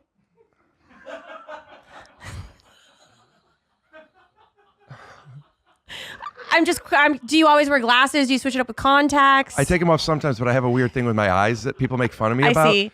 And it's not even that I need them for near or farsightedness. It's just to help my eyes. Okay. But no, these are, this is my mom's, but this is all man. This is a man shirt, man pants. Okay. Um, Do you have a girlfriend? Are you going to keep that women's clothing thing in? Do you produce that kind of stuff? Is that something that you could show me? I could see if I want to take that out. You want to take that out? You could send it to me and I might want to take that out. That's Okay. Yeah, let me know. Okay. Okay. Do you have a girlfriend?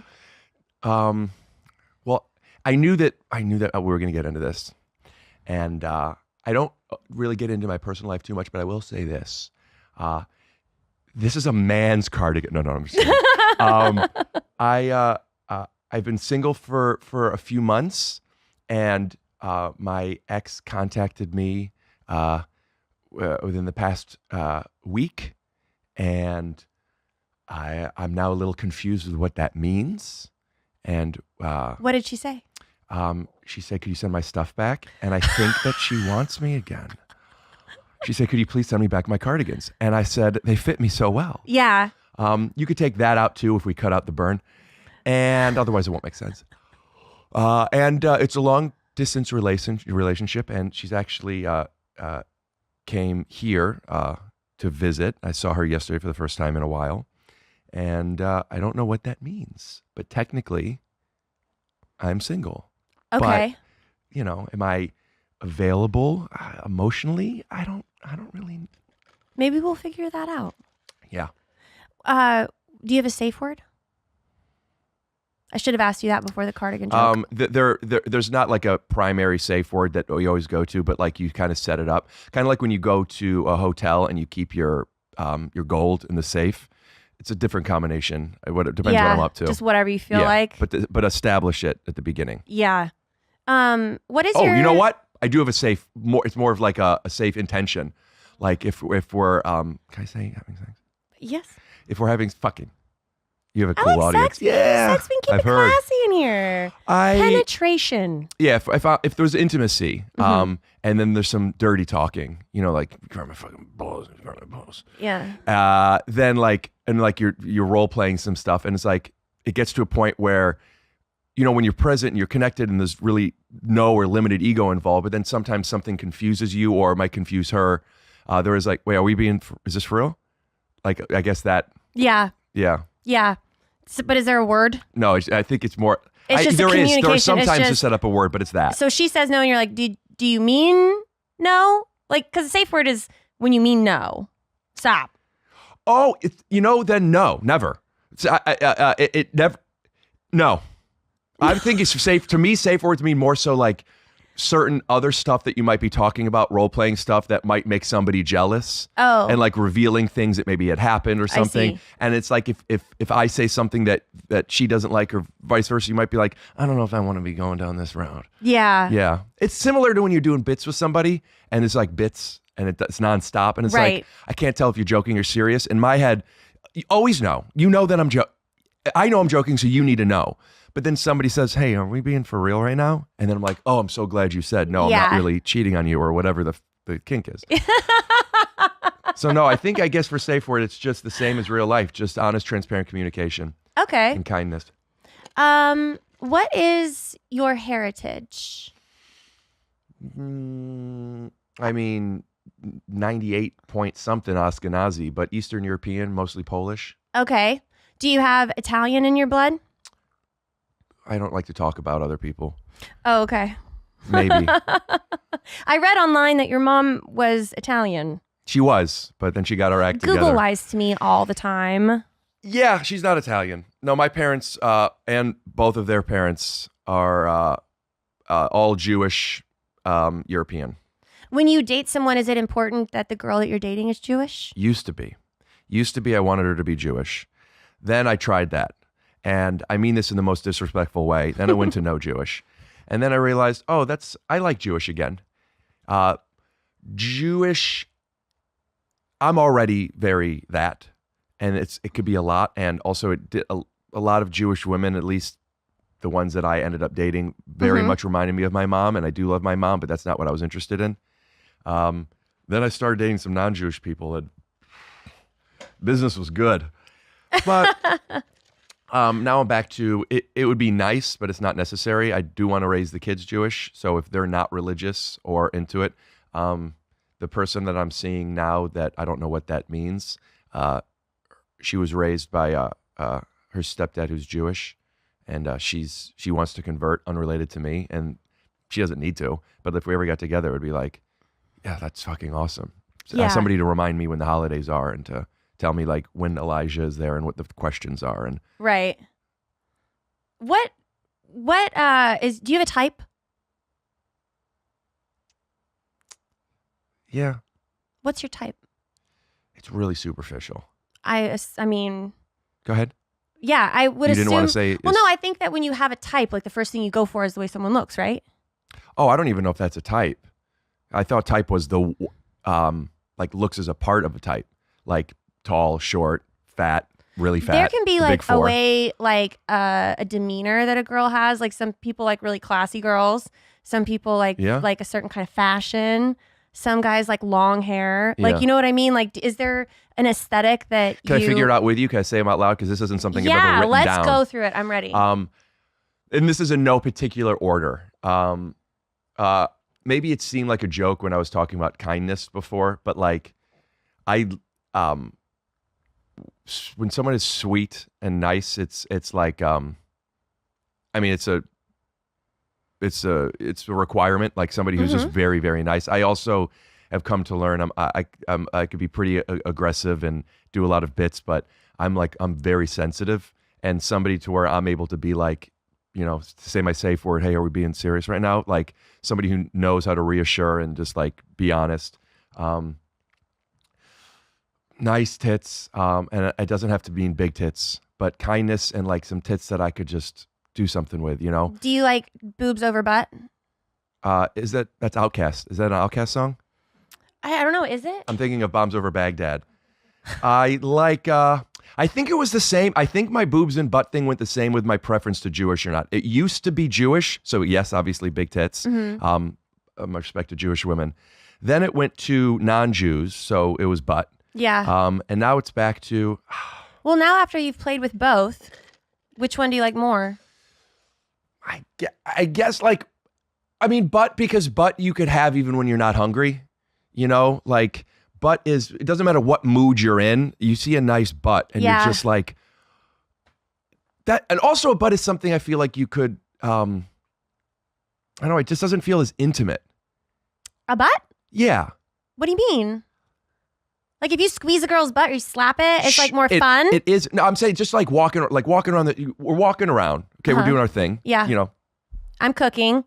Oh, I'm saying, but we're outside. There's Oh. other people. Okay, I'm trying to give us a situation. So in public. Well, I'm saying I could look at other people's butts. Oh, I see. And I could be like, I look at a guy's butt, and you know, watching baseball. I'm not watching baseball. I'm just looking at butts. Everyone in baseball has a nice butt, and it's like that's cool. Butts to me are like shoulders, or it's like good body. And Yeah.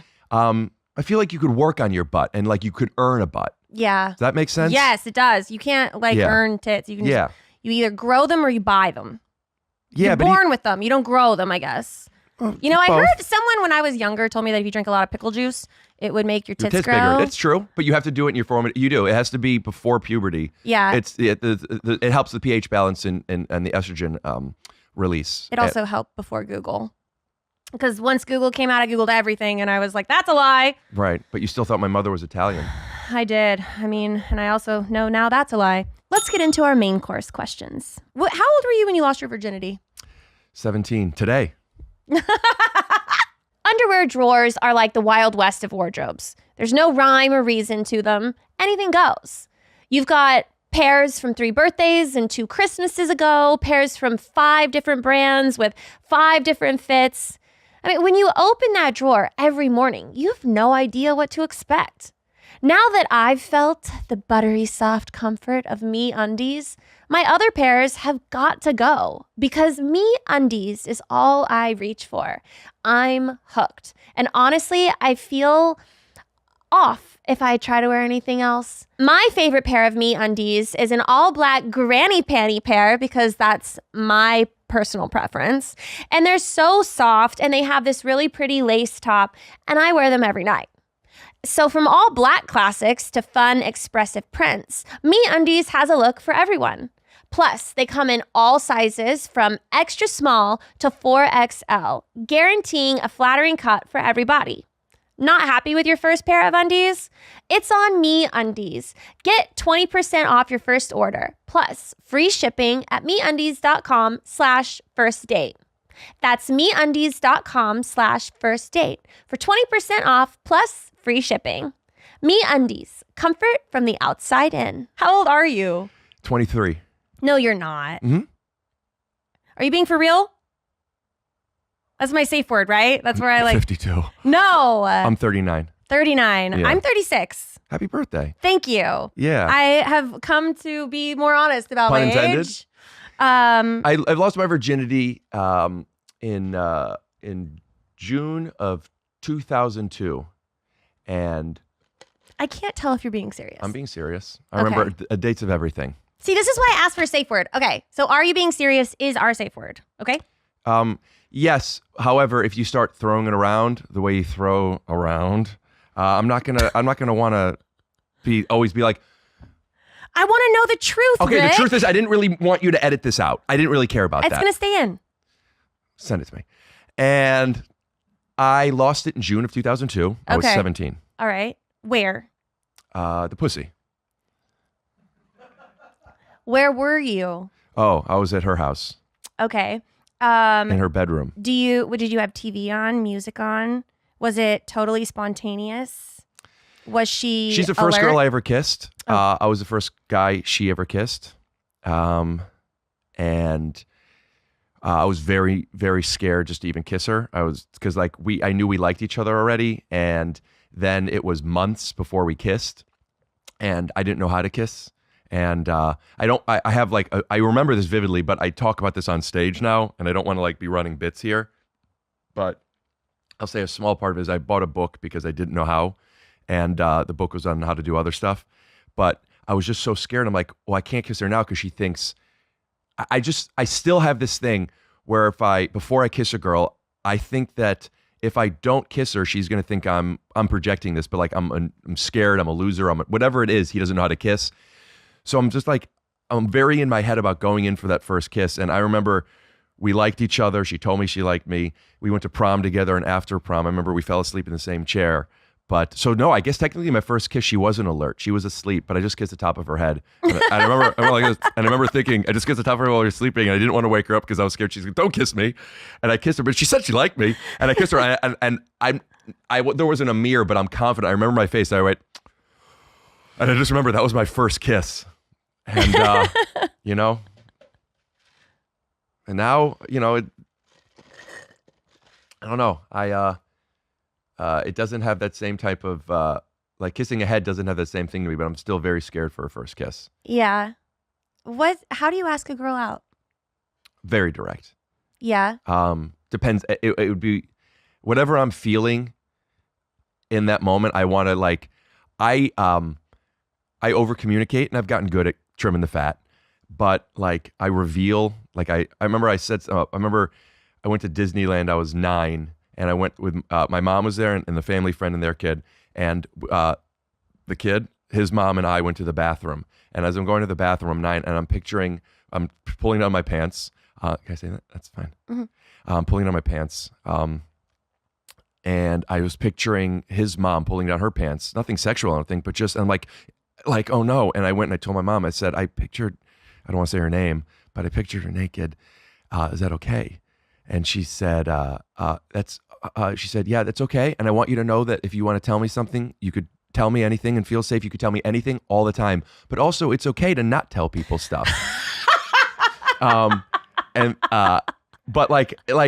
if I were asking you out and it was this, and I would be unsure of how to ask you out, I would probably want to announce the things I'm unsure of. I did some jokes that you knew that weren't, kind of. You call the elephant out in the room first. Yeah, and I would say, I don't know. I'm attracted to. I would say whatever I'm attracted to, and it's not the smoothest, but it is just very honest.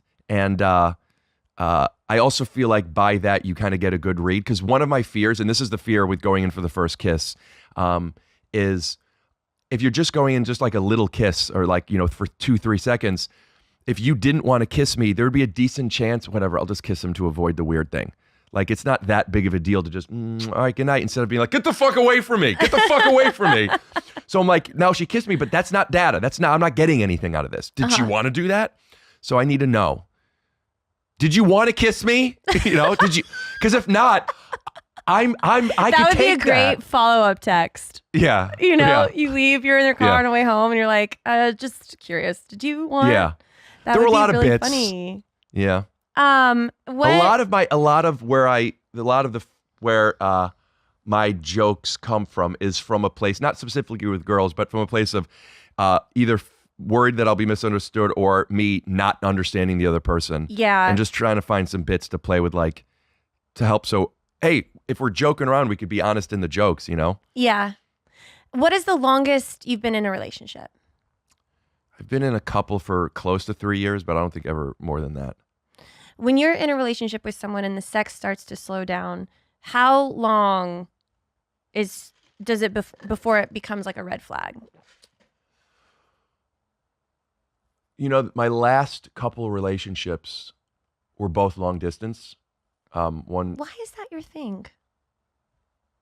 I have a hypothesis. I don't know if it's true. There's two things. There's one that I don't know, and I know it's a possibility, but it's worth acknowledging that the subconscious is both wanting distance and also maybe like makes it harder to commit to something. But I want a family right now. I don't believe that's the case. That just makes the most sense. The other version is, like I said, I'm not going to meet somebody at a supermarket and be like, you know, go on a date and kiss me. I'm going to meet somebody online because that's easier. And that just, you don't have to be local for online. So it's just, I also, like, if I'm talking to somebody online and we seem to be liking each other a little bit, and we've been talking for a couple of days, and she's like, do you want to go meet up for something? I'll probably not want to yet. I don't know if we're going to like each other yet. So there's something about somebody that's been long distance that just for practical reasons, well, we can't meet each other. So and you end up FaceTiming a lot. And you're FaceTiming for weeks or months. And then like, you really want to see this person. I think FaceTime dates in fact, the last 4 relationships I've been in, we started talking online, and the 2 of them, they lived there, but they were working. One was working in Hawaii, one was out of the state for a bit. So like it forced us to like, because if you go on a date, there's even if you're trying not to have expectation, there is like, I want to be my best something. I want to like, am I enjoying whatever this person is? But FaceTime, you could do it for 5 minutes. You could talk for a while. There's no obligation. But that's so hard. It's hard, I would think, to have a long distance relationship because of the physicality aspect. Well, that's what the reason I brought that up was because when the sex, you know, goes down, I mean, there are moments in relationships, especially if like maybe, you know, there's a little contention in something or things are unresolved at the moment where, you know, you're not fucking each other as much. But that's not really, I don't really experience that. I'm big into communication, and I also have a lot of feelings about sex, and a lot of it is primal. A lot of it is just practical. A lot of it is connection. I also think that like, if you want to have sex and I don't, that there's still like, I use the word responsibility literally, not that it's a problem. Like, you don't have to do it all the time, but just come. Then we'll figure it, like, let's just do it. You know, you have to walk the dog. Just figure it out.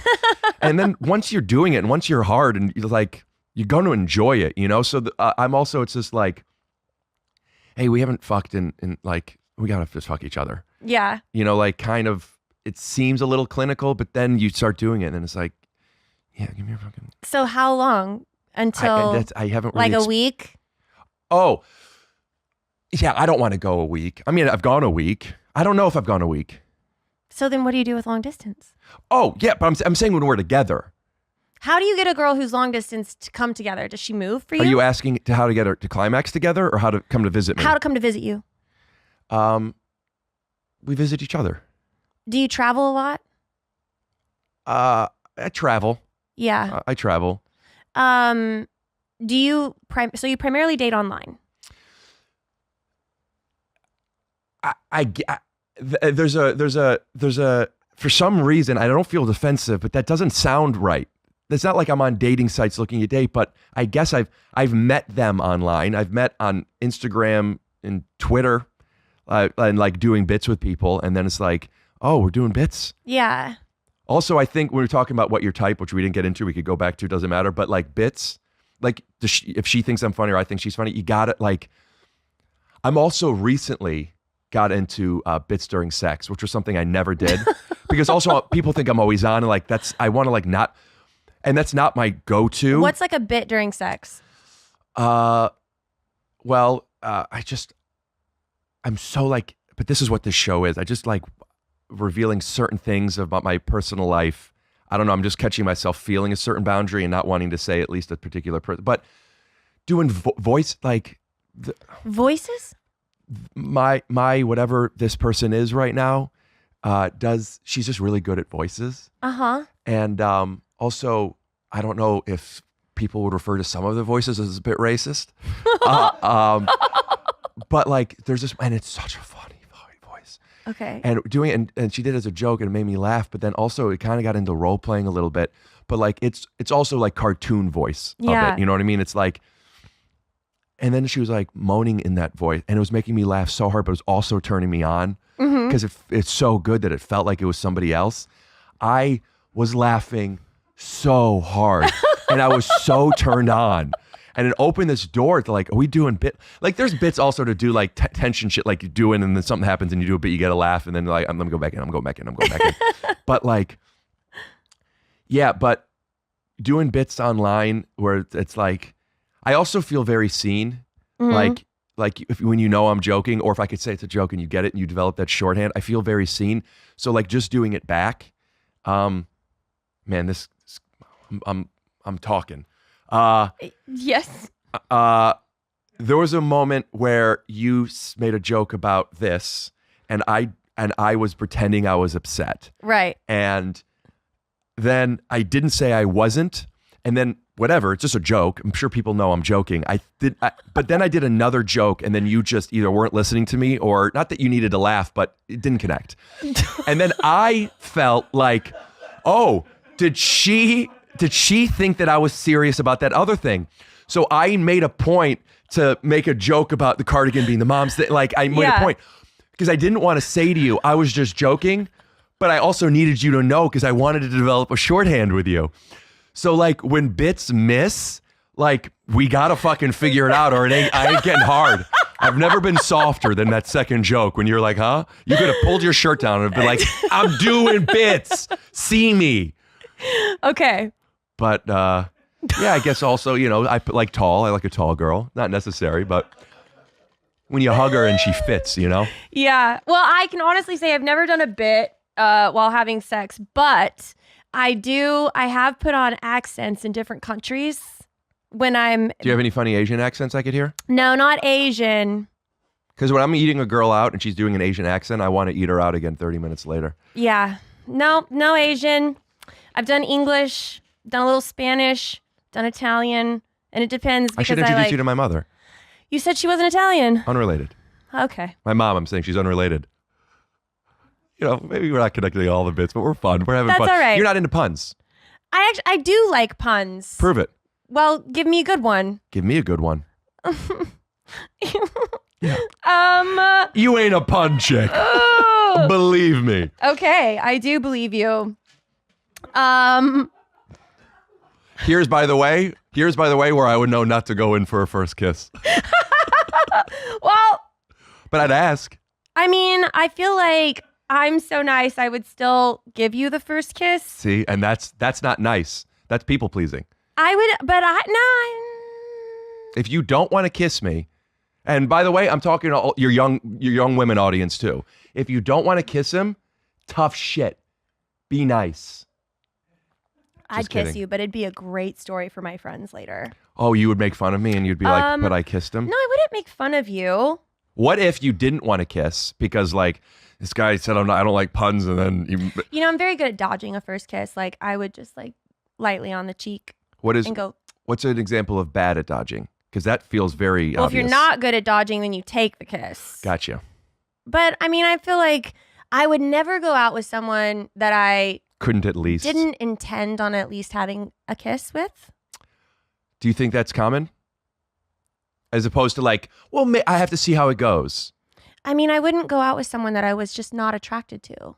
Do you ever go out with somebody that you're attracted to and then you become more attracted or less attracted just from one date? For sure. Yeah. I mean, when you go on a date with someone, you're across from someone for like 30 minutes to an hour typically. It's a fast date. I mean, I'm not trying to sit down for a 3-hour meal. You got to try this FaceTime stuff. Oh, I can That's see why. how that is helpful. Yeah. There was one guy that I liked that I FaceTimed a lot. And then I like never even met him in person because we had like one big falling out over FaceTime. And then so it did save me a lot of time, I guess.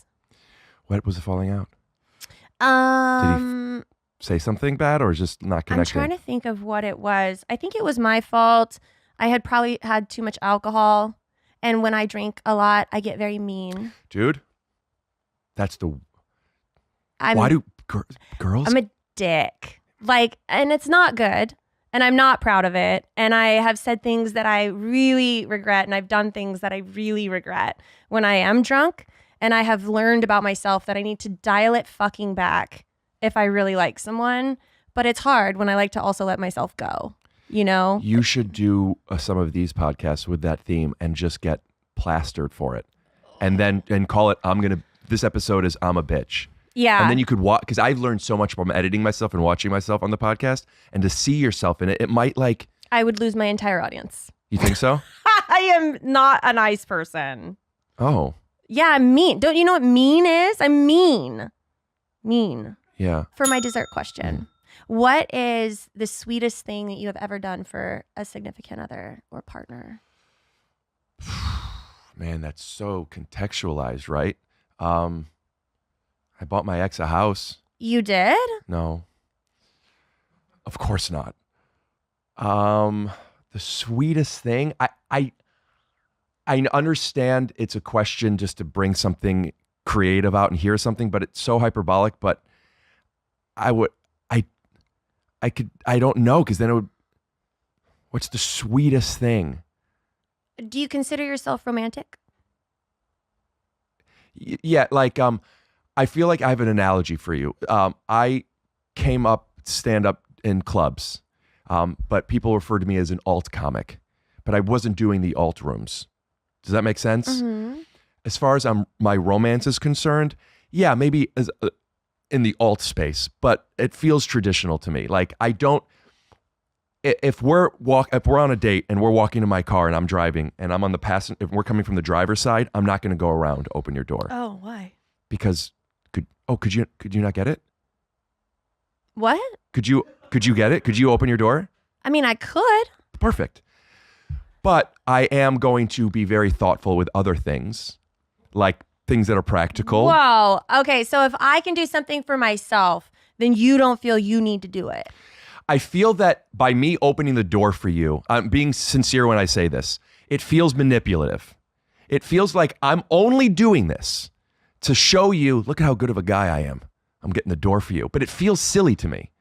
If we're coming from your side, I'll get it on the way. Butt your head, enjoy yourself, enjoy the ride. But if we're coming from, and I'm walking all the way around, I feel like I'm lying to you. Because I don't want to do that. So I don't do things I don't want. If you said to me, hey, it makes me feel loved if you open the car door, I would do it for you. But traditionally, I'm not buying flowers, really. I'm not opening the car door. I'm usually disrespectful to their parents. I don't consider her feelings. If she comes, that's on her. But yeah, I think I'm romantic. Okay. All right. I don't know what to say to that one. I guess chivalry is dead. No, chivalry has been redefined. Oh. Let me give you an example. Please do. She's at home and she burnt her hand on a thing. Mm-hmm. No matter what I'm doing, I'm going to order some burn cream to Postmates to get to her right away. Mm-hmm. She had a rough day at work. By the time she gets home, I'm going to have her favorite treat delivered.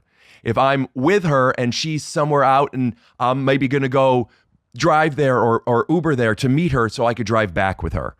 Like, so if she's having a problem, you're going to help her fix it. Yeah, that's actually, I didn't recognize that pattern. That's a great observation. I want to be of service. I want to help you feel good. Either if you're not feeling good, there's room to grow, or if you are, I'm having such a good time, let's keep doing this and make suggestions of things we could do. Is there anything that you want to do today that would make you feel good? Like, I'll ask questions, but yeah, I that's actually a great thing that I want to look at. Yeah, I think there's probably something about me feeling valued to that. Mm-hmm.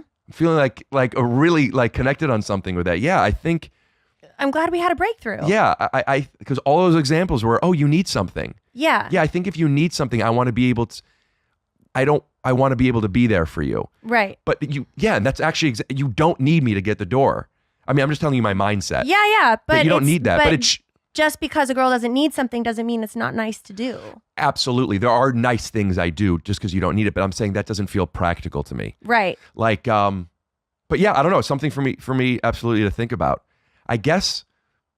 Also, like, yeah, if you don't need something.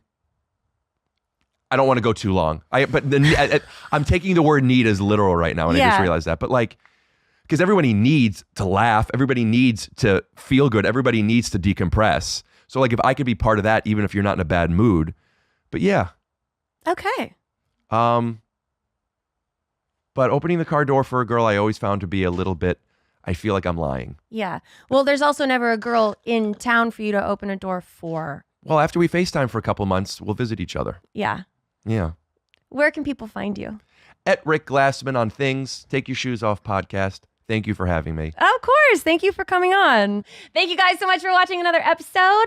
We will see you next time. First date, baby. Are you really drinking a glass of milk with dinner? First date, I can't wait. You told your mom about me? Just say you're ready. Delete my number. First date. Your parents are your roommates?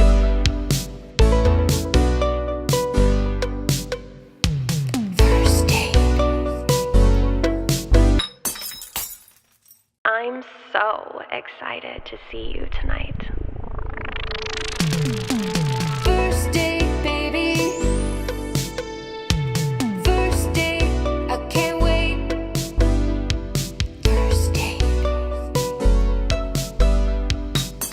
Hello and welcome to another episode of First Date with me as your host, Lauren Compton. You know my next guest from Encino Man, Biodome, Son-in-Law. He has a YouTube series called Hooray for Pollywood. Give it up for Polly Shore. Why are you hiding from me? I don't know what you're talking about. My name is not Polly Shore. My name is Hanks Schwinta, and I've been smashing and grabbing here all week. Thank God, and letting me hide inside your studio so no one can find me in here. I smash, I grab, and no one puts me in jail because it's a democratic society, and you can get away with whatever the fuck you want to get away with now. So you're single. That didn't get the fucking laugh that I thought it would. Fuck. That's okay, Polly. No, it's okay. Sometimes I come out and sometimes Sometimes it works and sometimes it doesn't. Yeah, I know that last interview didn't fucking work for you for sure. Fucking message to Rick Glassman. Don't do any more fucking podcasts, especially with pretty girls, dude. You should just do with fucking your comedian friends, smoke your weed, and stay out of fucking Austin, Texas. This is America, bro. Stay out in the 818 bullshit. This is 512, motherfucker. Hey. But he does have a hot babe with him. She's Holy shit. gorgeous. I was like, this is the pussy you pull? Uber Eats, bro. Yeah. Damn. I was like, holy shit. She's like Victoria's Secret model status. He's Yeah, doing something right. Yeah, well, he's probably got a huge penis, maybe. I mean, He's, you know. Yeah. I mean, sometimes, you know what I mean? yeah. Here, you want to see how big my penis is? Here. No. No, I'm not going to take it out, but you could tell by the hands. Oh, how do you tell by the hands? Well, if you touch someone's hand, then you could say if it's a big hand, it's a big penis. Okay. So look, my hand's tiny. See? Oh, no. It goes like underneath your hand, and you But got a you're really cheating. small hand. Your palm is like all I the way know. below the chair. I know. No, thanks for having me. Thank you for coming on. So I have a lot of dating questions to ask you, Polly. The world wants to know. Hold on. Let me get to it. You know I'm your good luck charm, right? Are you? Why? You know why? Because we met a long time ago, and I was the first comic that you actually really met here in Austin at Soho. We right? did meet at Soho. Yeah, but we were friendly. We became friends, and then you weren't doing this. No, I wasn't. At that time, you were trying to figure your shit out. Mm-hmm. You were like on TikTok. You're like, look at my TikTok. Just FYI, I'm the one who fucking discovered her. So all this other bullshit, all of a sudden she slid in here and she's interviewing comedians and shit. She wasn't doing shit before she fucking met me. God, thank God for you. She was just a pretty girl at Soho House. Yeah. On her TikTok. We were hanging out. There's nothing sexual. It wasn't like that. We were homies, you know, homies, right? Yep, And then I took you to Terry Black's. And then that guy fucking snuck in. with this fucking barbecue. He's like, oh, look at this barbecue sauce I've got here. Rotating on my barbecue sauce. And then he slid in. Then I come back. I'm like, yo, babe, let's go get some like Szechuan dumplings or something. You're like, Spatch, I'm with the Terry Black guy, bro. Take a hike. And that's it. And now she's got her own fucking talk show. Sorry, you know what's weird is every time I seen your show, it's always filmed from here up. And then I was watching the Rick one in the lobby, and it's like from here down. Now from here down, I look like a fucking grandpa, crusty fucking wheeze, and then from here up is normal. So try not to go wide. Well, they're all gonna see now that you're sitting on a pillow. Yeah, that's okay. Polly, Okay. I'm so glad you're here. Thanks for having me. Let's go ahead and get into some appetizer questions. When you go on a date with a girl, how important are looks? Jesus Christ, I can't. This is first date, Polly. How important are a girl's looks? It's mostly the juiciness. Like, it's not so much like, oh, she's got to be a model-y. It's like juicy. Like if a girl's like you, I could tell you're really juicy. You know what I mean? Like I'm not gonna look at you because I already know you're juicy. Like I like girls What do you that are mean? juicy. How am I yeah, juicy? exactly. I'm not Tell me going. I'm how not I'm looking. juicy. I'm not looking. And no. Well, of course, looks are important, but the most important thing is laughing with someone and having a good time with someone. So I'm seeing a girl now in Los Angeles, and we laugh a lot. yeah. You know what I mean? So I think that's important. I think because after the sex is done and after, you work out or you go on a hike and all that bullshit, after that, it's all about, enjoying each other's like giggling and laughing. Because at the end of the day, that's really what it's about. If you can't laugh with someone, then it's still good. You can still have a conversation, but it's not as good. Right. You know what I mean? Do you think it's harder to date as a celebrity? Why are you looking at me? I'm not a celebrity. I haven't done a movie in 17 years. Everybody knows who you are. I would assume that most girls that you go out with know who you are, or at least think they know who you are. Not if they're under 30. That was again a joke that didn't get the response. Fuck, dude. I got some guys in the other room.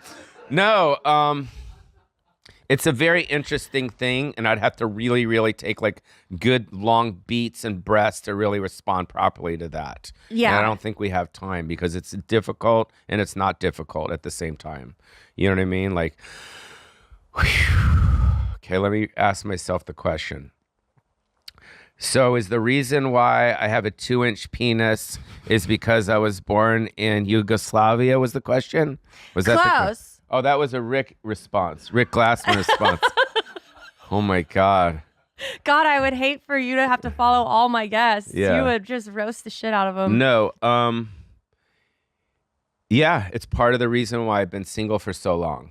Which is, why does this person like me? Yeah. But that being said, I think after you get over the fact that you like them from your movie, the girl likes you from their movies, or they like your stand-up, or that shit's done, then you're stuck with two people. Right. Like, do you talk about your boyfriend on the show? Mm-hmm. Yeah. So he's, again, I'm not going to say that you're going out with him because he owns Terry Black's. No, I'm not. I didn't even. Wait. You see how that defensive response was? She's like, I'm not. That's not getting a lot of laughs. Okay. No, but my point is at the beginning, you're like, oh, fuck, that's kind of cool. I love Terry Black's. He seems like a good looking guy. He's handsome. He laughs. He's funny. You guys have a good chemistry. I've seen you guys together. You guys totally get along. There's like a bromance thing there. Like right? Yeah. Yeah, there's like a chemistry thing there. And then after that's gone, then you're stuck with just him. And you're like, oh, I get along with him. Mm-hmm. So at first it's like, oh, I'm into him because he owns some motherfucking barbecue, dog. And I can skip the motherfucking line, dog. Yeah. You know what I mean? Yeah. But then after you guys are together and you guys get along. You guys aren't filming my legs, right? Fuck. You have such nice legs. Yeah, but they're white. So I gotta go to Mexico to make them, you know what I mean? Tan them up. Yo, man, she motherfucking Compton, dog. Shit. Motherfucking prop. Let's get into our main course questions. Do you ever get embarrassed? The what? Do you get embarrassed easily? Embarrassed. I don't know. I don't know. No? I don't know. I said I didn't say no. I said I don't know. don't know. I don't know. Yeah, I don't if know. you did, would you show it or would you just hide it? And Well, what does embarrass mean? I think embarrassed is when you feel really confident about something and then all of a sudden something happens and you're like, oh, like you feel exposed in a way. Yeah, I don't have the answer to that. No. Next question on your list. Yeah. Next question. What's your idea of the perfect date? I think, like I said earlier, I think it's all about the conversation. You know, I think like just having, you know, not it not being forced. It's like, everyone, we're all so different. Us as humans, like every one of us is so fucking different, and it's almost like a you know, like Cinderella with the fat person in the shoe, like fitting in the shoe, and you know what I mean. I don't know. What? You know what I'm saying? Cinderella and the fat person with the shoe? Well, how does Cinderella, what's the Cinderella story? Isn't it the shoe and she fits in the thing and it's perfect? But it's her shoe size. Okay, well, then I fucked it up. I don't know. You know what I'm saying, though, right? You're saying that the shoe has to fit. Yeah, so my point is the conversation has to fit. Okay. You know, so when you're talking to someone, you don't have to, like, it's not jumpy. It's not, you know what I mean? Kind of like this conversation. Right. You know what I mean? This is a good conversation. Like, even if these cameras weren't here, we're like having a good time. Yeah. You know what I'm saying? Do you- Unlike when we met at Soho House where she was being a bitch. She's like, look at my TikTok. I got 60,000 followers. Look at me. Look at I got this thing. 60,000? I got these things coming out. I got all these things. You're Look, they're thinking funny, of a different right? TikToker. I'm kidding. Fucking. Do you like to go to fancy restaurants? I do. Do you? I do. Like to? Do you think that that's a good place for a first date? Well, you know, going to a fancy restaurant is sometimes it's not about the date. Sometimes it's about yourself. It's a little selfish because, you know, you want to eat good food too. It's Right. not just about this bitch. You know what I mean? It's like, yeah, you can eat good food, but I want to eat good food. You know, because you don't really go to fancy restaurants by yourself. Yeah. Do you know what I'm saying? Yeah. So, but I think so. I think, you know, I think it's a feeling, you know, it's a feeling that you have with the person. Sometimes it's like, yo, let's just do flip-flops, you know, sweats, you know, hats, and we'll go to just a funky sushi bar and do that. It depends, I think, on the vibe with the girl. Right. You know what I mean? And then sometimes you're like, oh, this girl's kind of bougie. You know what I mean? She's kind of like, you know what I mean? She's like, you know, big, you know, like, you know what I mean? Juicy. Yeah, big, juicy, like, oh, I want to take this girl to like Mateo's, motherfucker, Mateo's. Yeah. You know, or something like that. You gotta feed the juice. You got to feed the juice, yeah, and then you butter it up a little too underneath. Yeah, like macaroni in a pot. No, macaroni's fattening. You can't do macaroni in a pot. Have You you can ever, have a couple bites of macaroni, but you can't order whole macaroni. But have you ever heard macaroni being swished around in a pot? Oh yeah, okay, I get that now. That reference is that like Yeah. a It's Texas like a- thing? Yeah. Oh my I was God. like, that was my. yeah. Yeah, only I look like an Yeah. actual rat when I do that. That's cool. That's okay. So so what I was gonna say is that you know, when you made that noise, it was interesting because I just recently had sex with a transgender woman. No, you didn't. I did. You No, did. yeah. Did you know? Yeah, I knew about it. Yeah. She told me. She goes, "Hey, Polly, just so you know, I'm a woman. I used to be a guy named Steve, but now my name is Betty." So I was like, "Let's do this." So I But you can't were- tell if you're kid. You no, but what you're can't saying, fuck Chinese. with me Listen, like this. sauna. No, but listen, what I was saying, what I was saying is that for real, what I was saying is that is that when you made that macaroni in a pot sound, that's what. No, that's what it sounds. No, that sounds when you're having sex with a girl that's moist. That's juicy. Macaroni in a pot. What are you doing with your mouth? Wow, close your eyes and No, I need to know. squeeze. How do we do that? Teach me how. This episode is sponsored by DraftKings. Download the DraftKings Casino app and have your favorite real money casino games right at your fingertips. New customers who use my promo code DATE and play just $5 will receive $50 in casino credits instantly. Choose from over 300 real money games, slots, blackjack, roulette, and live dealer games whenever you want. With more real money games added regularly, DraftKings Casino is changing the game with new ways to play. When I'm hanging out at my house and I want to relax, I just go on my DraftKings Casino app and have the time of my life.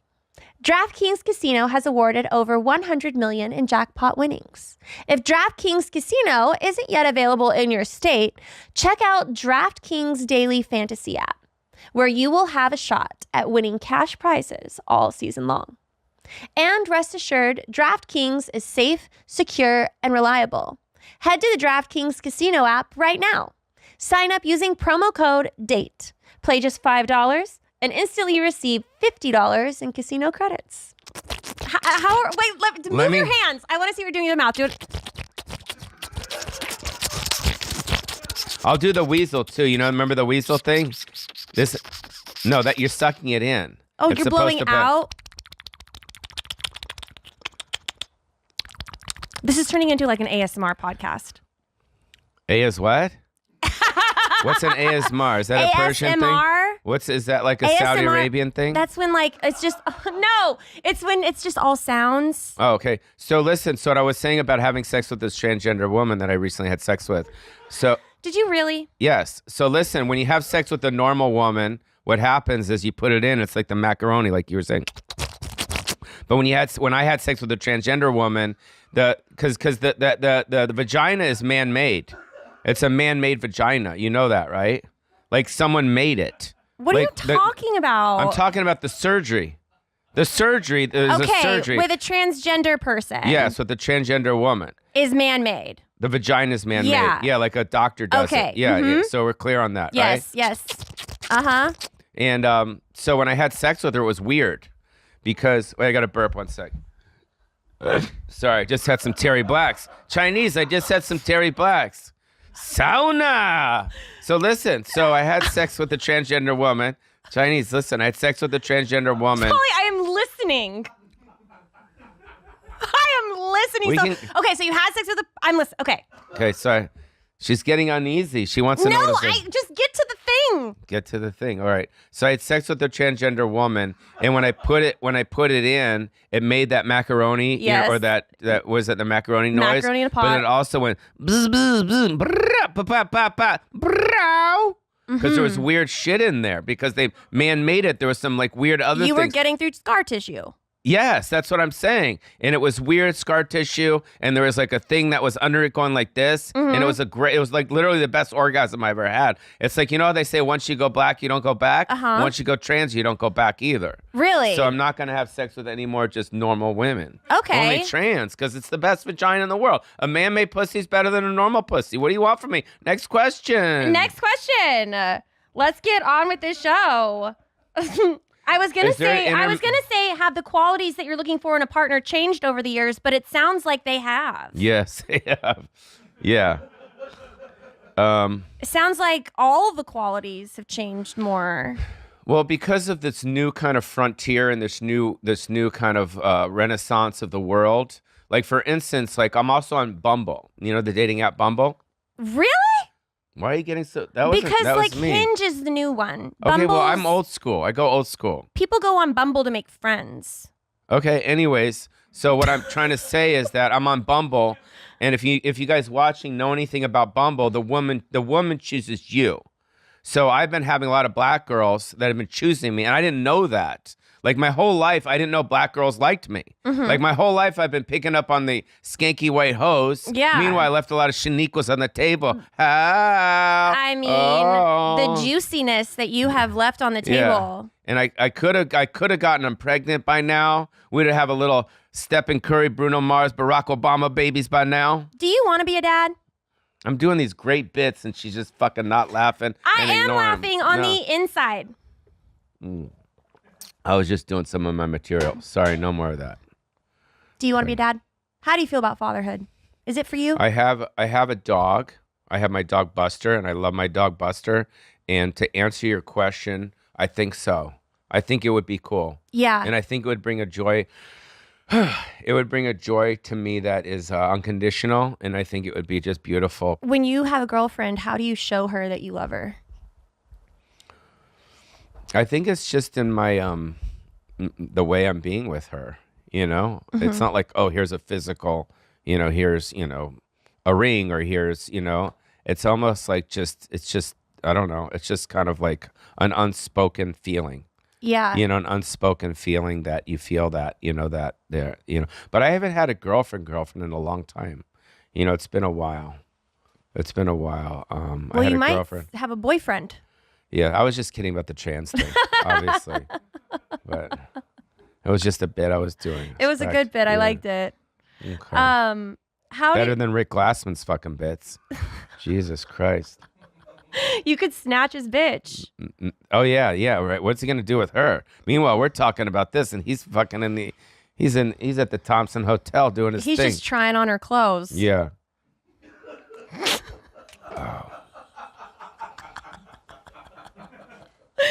Oh my God, Rick. Sorry. Okay. Well, now I have this tasting menu. This is really fun. This is like a this or that type of thing. Okay. So I'm gonna ask you a series of I like questions. the set here, by the way. It feels like very Count Dracula. I want to suck your blood.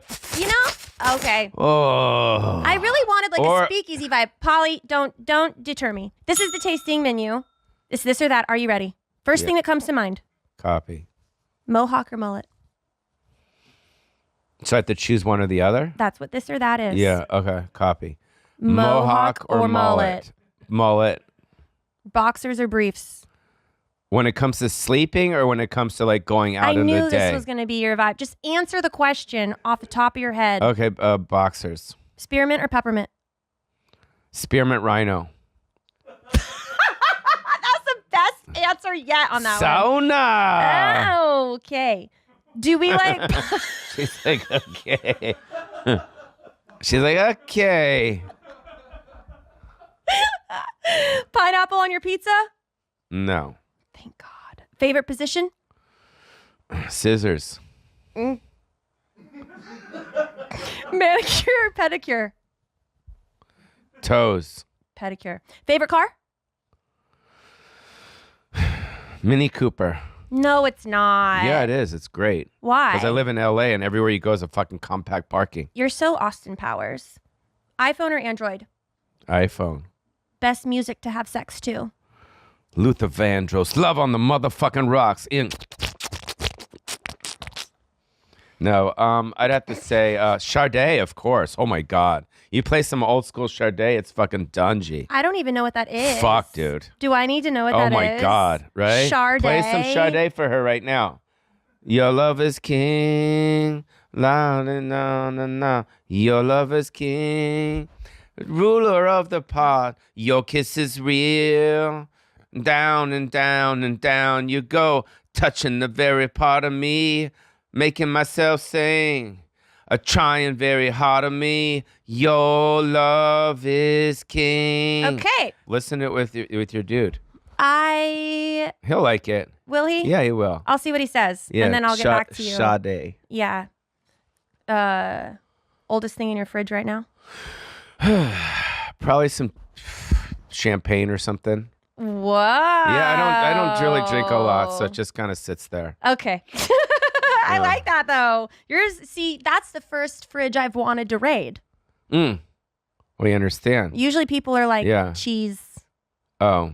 No, because whenever I go on tour and I know I'm leaving for a bit, I always throw everything out in the fridge. Yeah. Because I don't want to be coming home. There's fucking shit growing and all that stuff. No. Do you like a thong or granny panties? The what? A girl, if she wears a thong or granny panties? Granny panties are cool. Oh, Polly, Yeah, I they're love fun. you. They're fun. They You know what I are mean? fun. Yeah, you haven't had any of your water. I know. Do you want me to drink water? Let's have a little intermission break. Have some water right there. Thank you. Mm-hmm. You're doing way better with this interview than the Rick one that I sat and watched. Yeah, it's good. I like you more. You do, right? Yeah. Well, we'll cut that out. Yeah, you'll cut that out. You know. Are you an alpha or beta? VHS. What's the difference? An alpha is like more dominant, like you're the aggressor, and a beta is when you like a stronger woman to kind of tell you what to do. In bed or just like conversation? Let's go with the in bed part. God, I'm 50-50, man. Yeah. Yeah, sometimes, I, like to be, aggressor, and sometimes I like to, when they do a strap on and fuck me in the asshole. So it's different all the time. Have Have you ever done that to Mark? No. Here's what we should do. No, this is the move. Chinese, listen. Oh my God. I know, he just got it hard would on. Never happen. He didn't. He's just saying that he's gay. Listen, No, here's the deal. You can't own a barbecue restaurant and not be a fucking big homosexual. Listen, here's what you do. Listen, what we're gonna do is we're gonna get you a strap on. I'll get you to it, and then we'll get you one of the Terry Black's ribs. Okay. And someone will eat the ribs. Like a dinosaur bone. Yeah, dinosaur bone, and we'll put it there, and then you can just fuck him in the ass with the dinosaur bone. Yeah. And then the barbecue sauce can squirt out of his ears. And be like, "Hey man, you want some hickory?" Yeah. That'll be good. Your brain has one hell of a wiring. Okay. Deep dish or thin crust pizza? Oh, thin crust. Favorite cocktail? Craft or just a normal cocktail in a ghetto ass bar?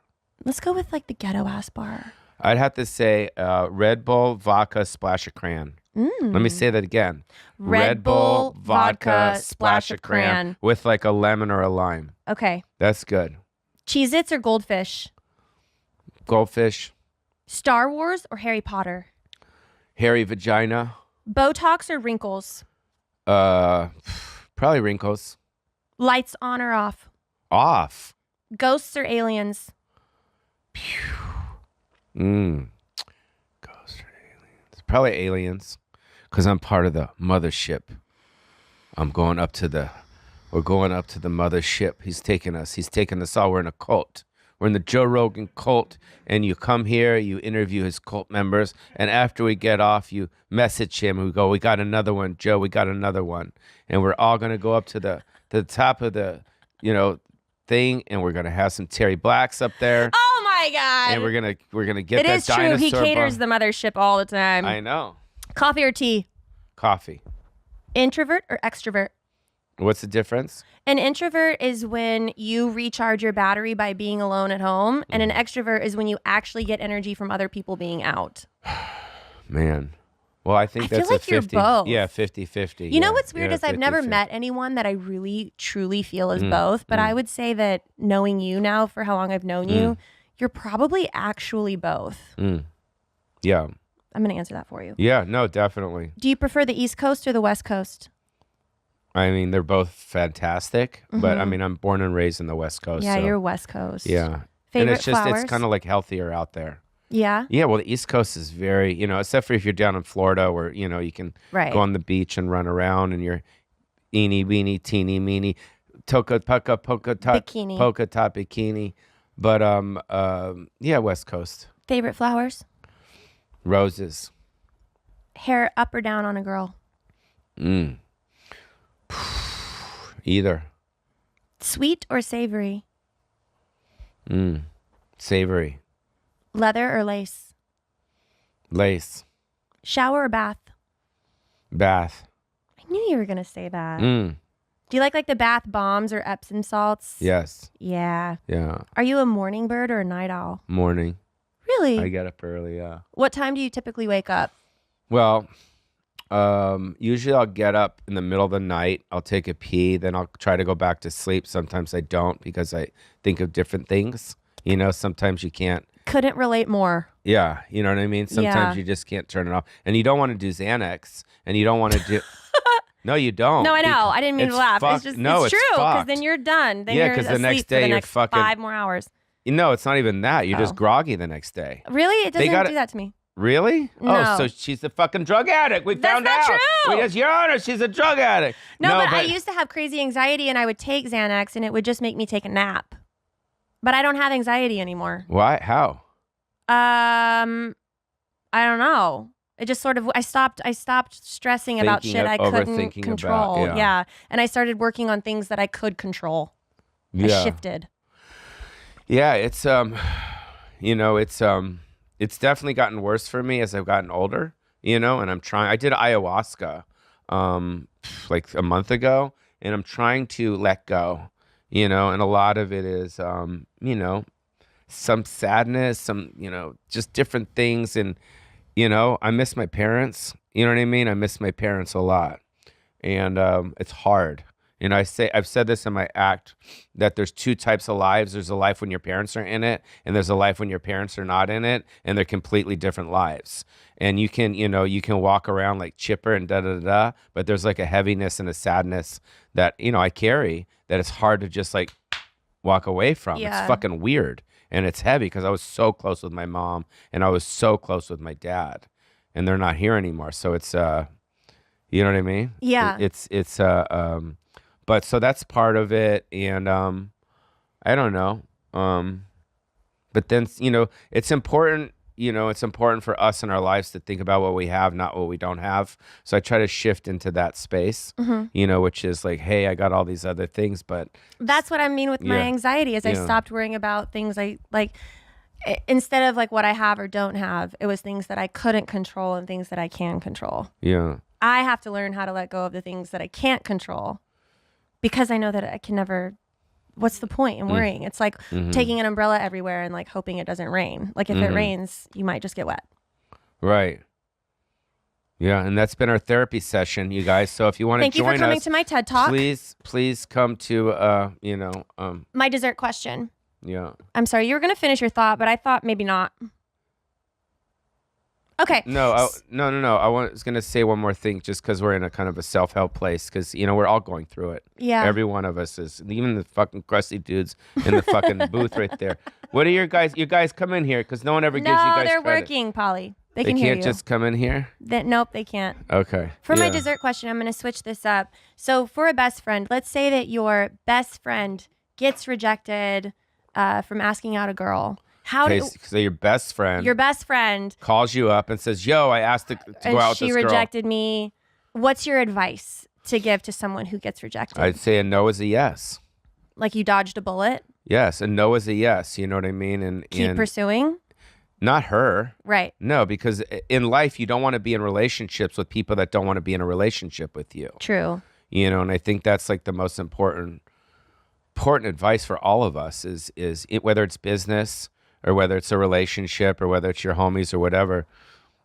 If someone doesn't get the value that you bring, then you shouldn't be with that person. Yeah. So with this girl that he asked to go on a date with, and she said no, then he shouldn't want to be with her anyways. Right. But another thing is, if she says, I don't want to go out with you, but let's be friends, right? And then that's okay. Then like, okay, cool, be friends with her, and then just be her friend.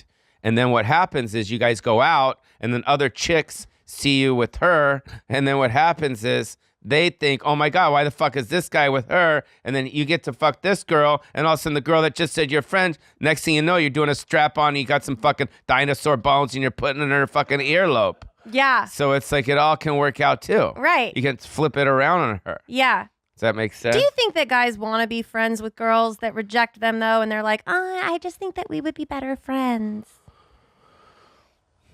I'm friends with a lot of girls that I don't ask out. Mm-hmm. Does that make sense? Even you. Like, we never went out. It was just always, we became friends. Yeah. And we respected each other. And you were, before you did this show, you were trying to figure out your stuff. Mm-hmm. And I would give you advice. I would, you know what I mean? I would tell you, oh, do this or do that. So I don't know. Yeah. Yeah, So you know, guys you do could want be friends. Yeah, you could be friends. You could be friends with girls that are pretty. There's nothing wrong with that. It's kind of like being friends with, like I was friends with Mini-Me. Remember the little guy? Mm-hmm. Yeah. So when I first met him, I picked him up. He didn't like that.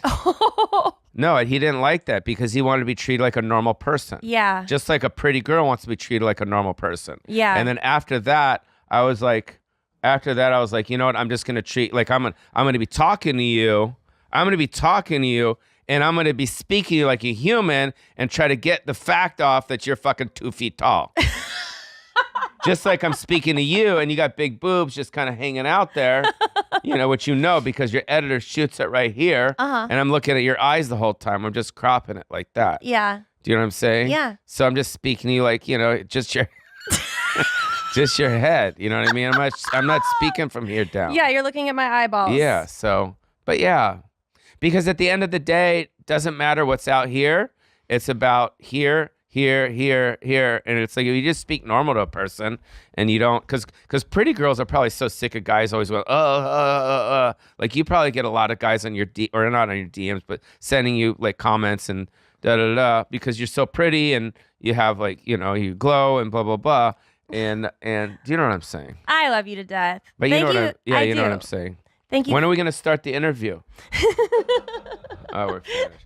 All right. Thank you for coming on my show. Yeah, for sure. Where Yeah. can people find you? What do you want people to see? What do you Find me underneath the desk sniffing her feet. No. That's where you can find me. No, I'll put 'em up for you. yeah. No, I don't know. Just go to my website or go to my Instagram. I'm always traveling. I'm going to try not to tour as much this year because I've been touring for many years, as you could tell by my appearance. And laugh right there. That's where that goes. And then I want to spend more time here in Austin with Joe. Yeah, with Joe and the guys. Oh. Yeah. And of course, Terry Blacks and Mark, who's going to be impregnating me. you. Mark's Polly, going to you're be supposed to hang Lauren. out with me Lauren more. motherfucking Compton. And then the Richard Simmons movie. We're working on that. So, you know, I'm going to play Richard Simmons. I love it. Yeah, so I we're love working it. on that. Like you said, hooray for Pollywood, my YouTube channel, my Facebook, all my shit. It's a good time. We're all creating stuff online and we're putting it out there for the world to see. So thank you. And most importantly, congratulations. Thank you. Because, you know, it seems like yesterday we were at the Soho just talking and now you got your own show. Yeah. And it's great. Christina is our friend. Tom's our friend. Bert Kreischer's our friend. And we're all one big family. So welcome to the family. Thank you so much. Respect. Brap, brap, brap, brap, brap, brap. Thank you guys so much for watching another episode of First Date. We'll see you next time. We'll see you next time.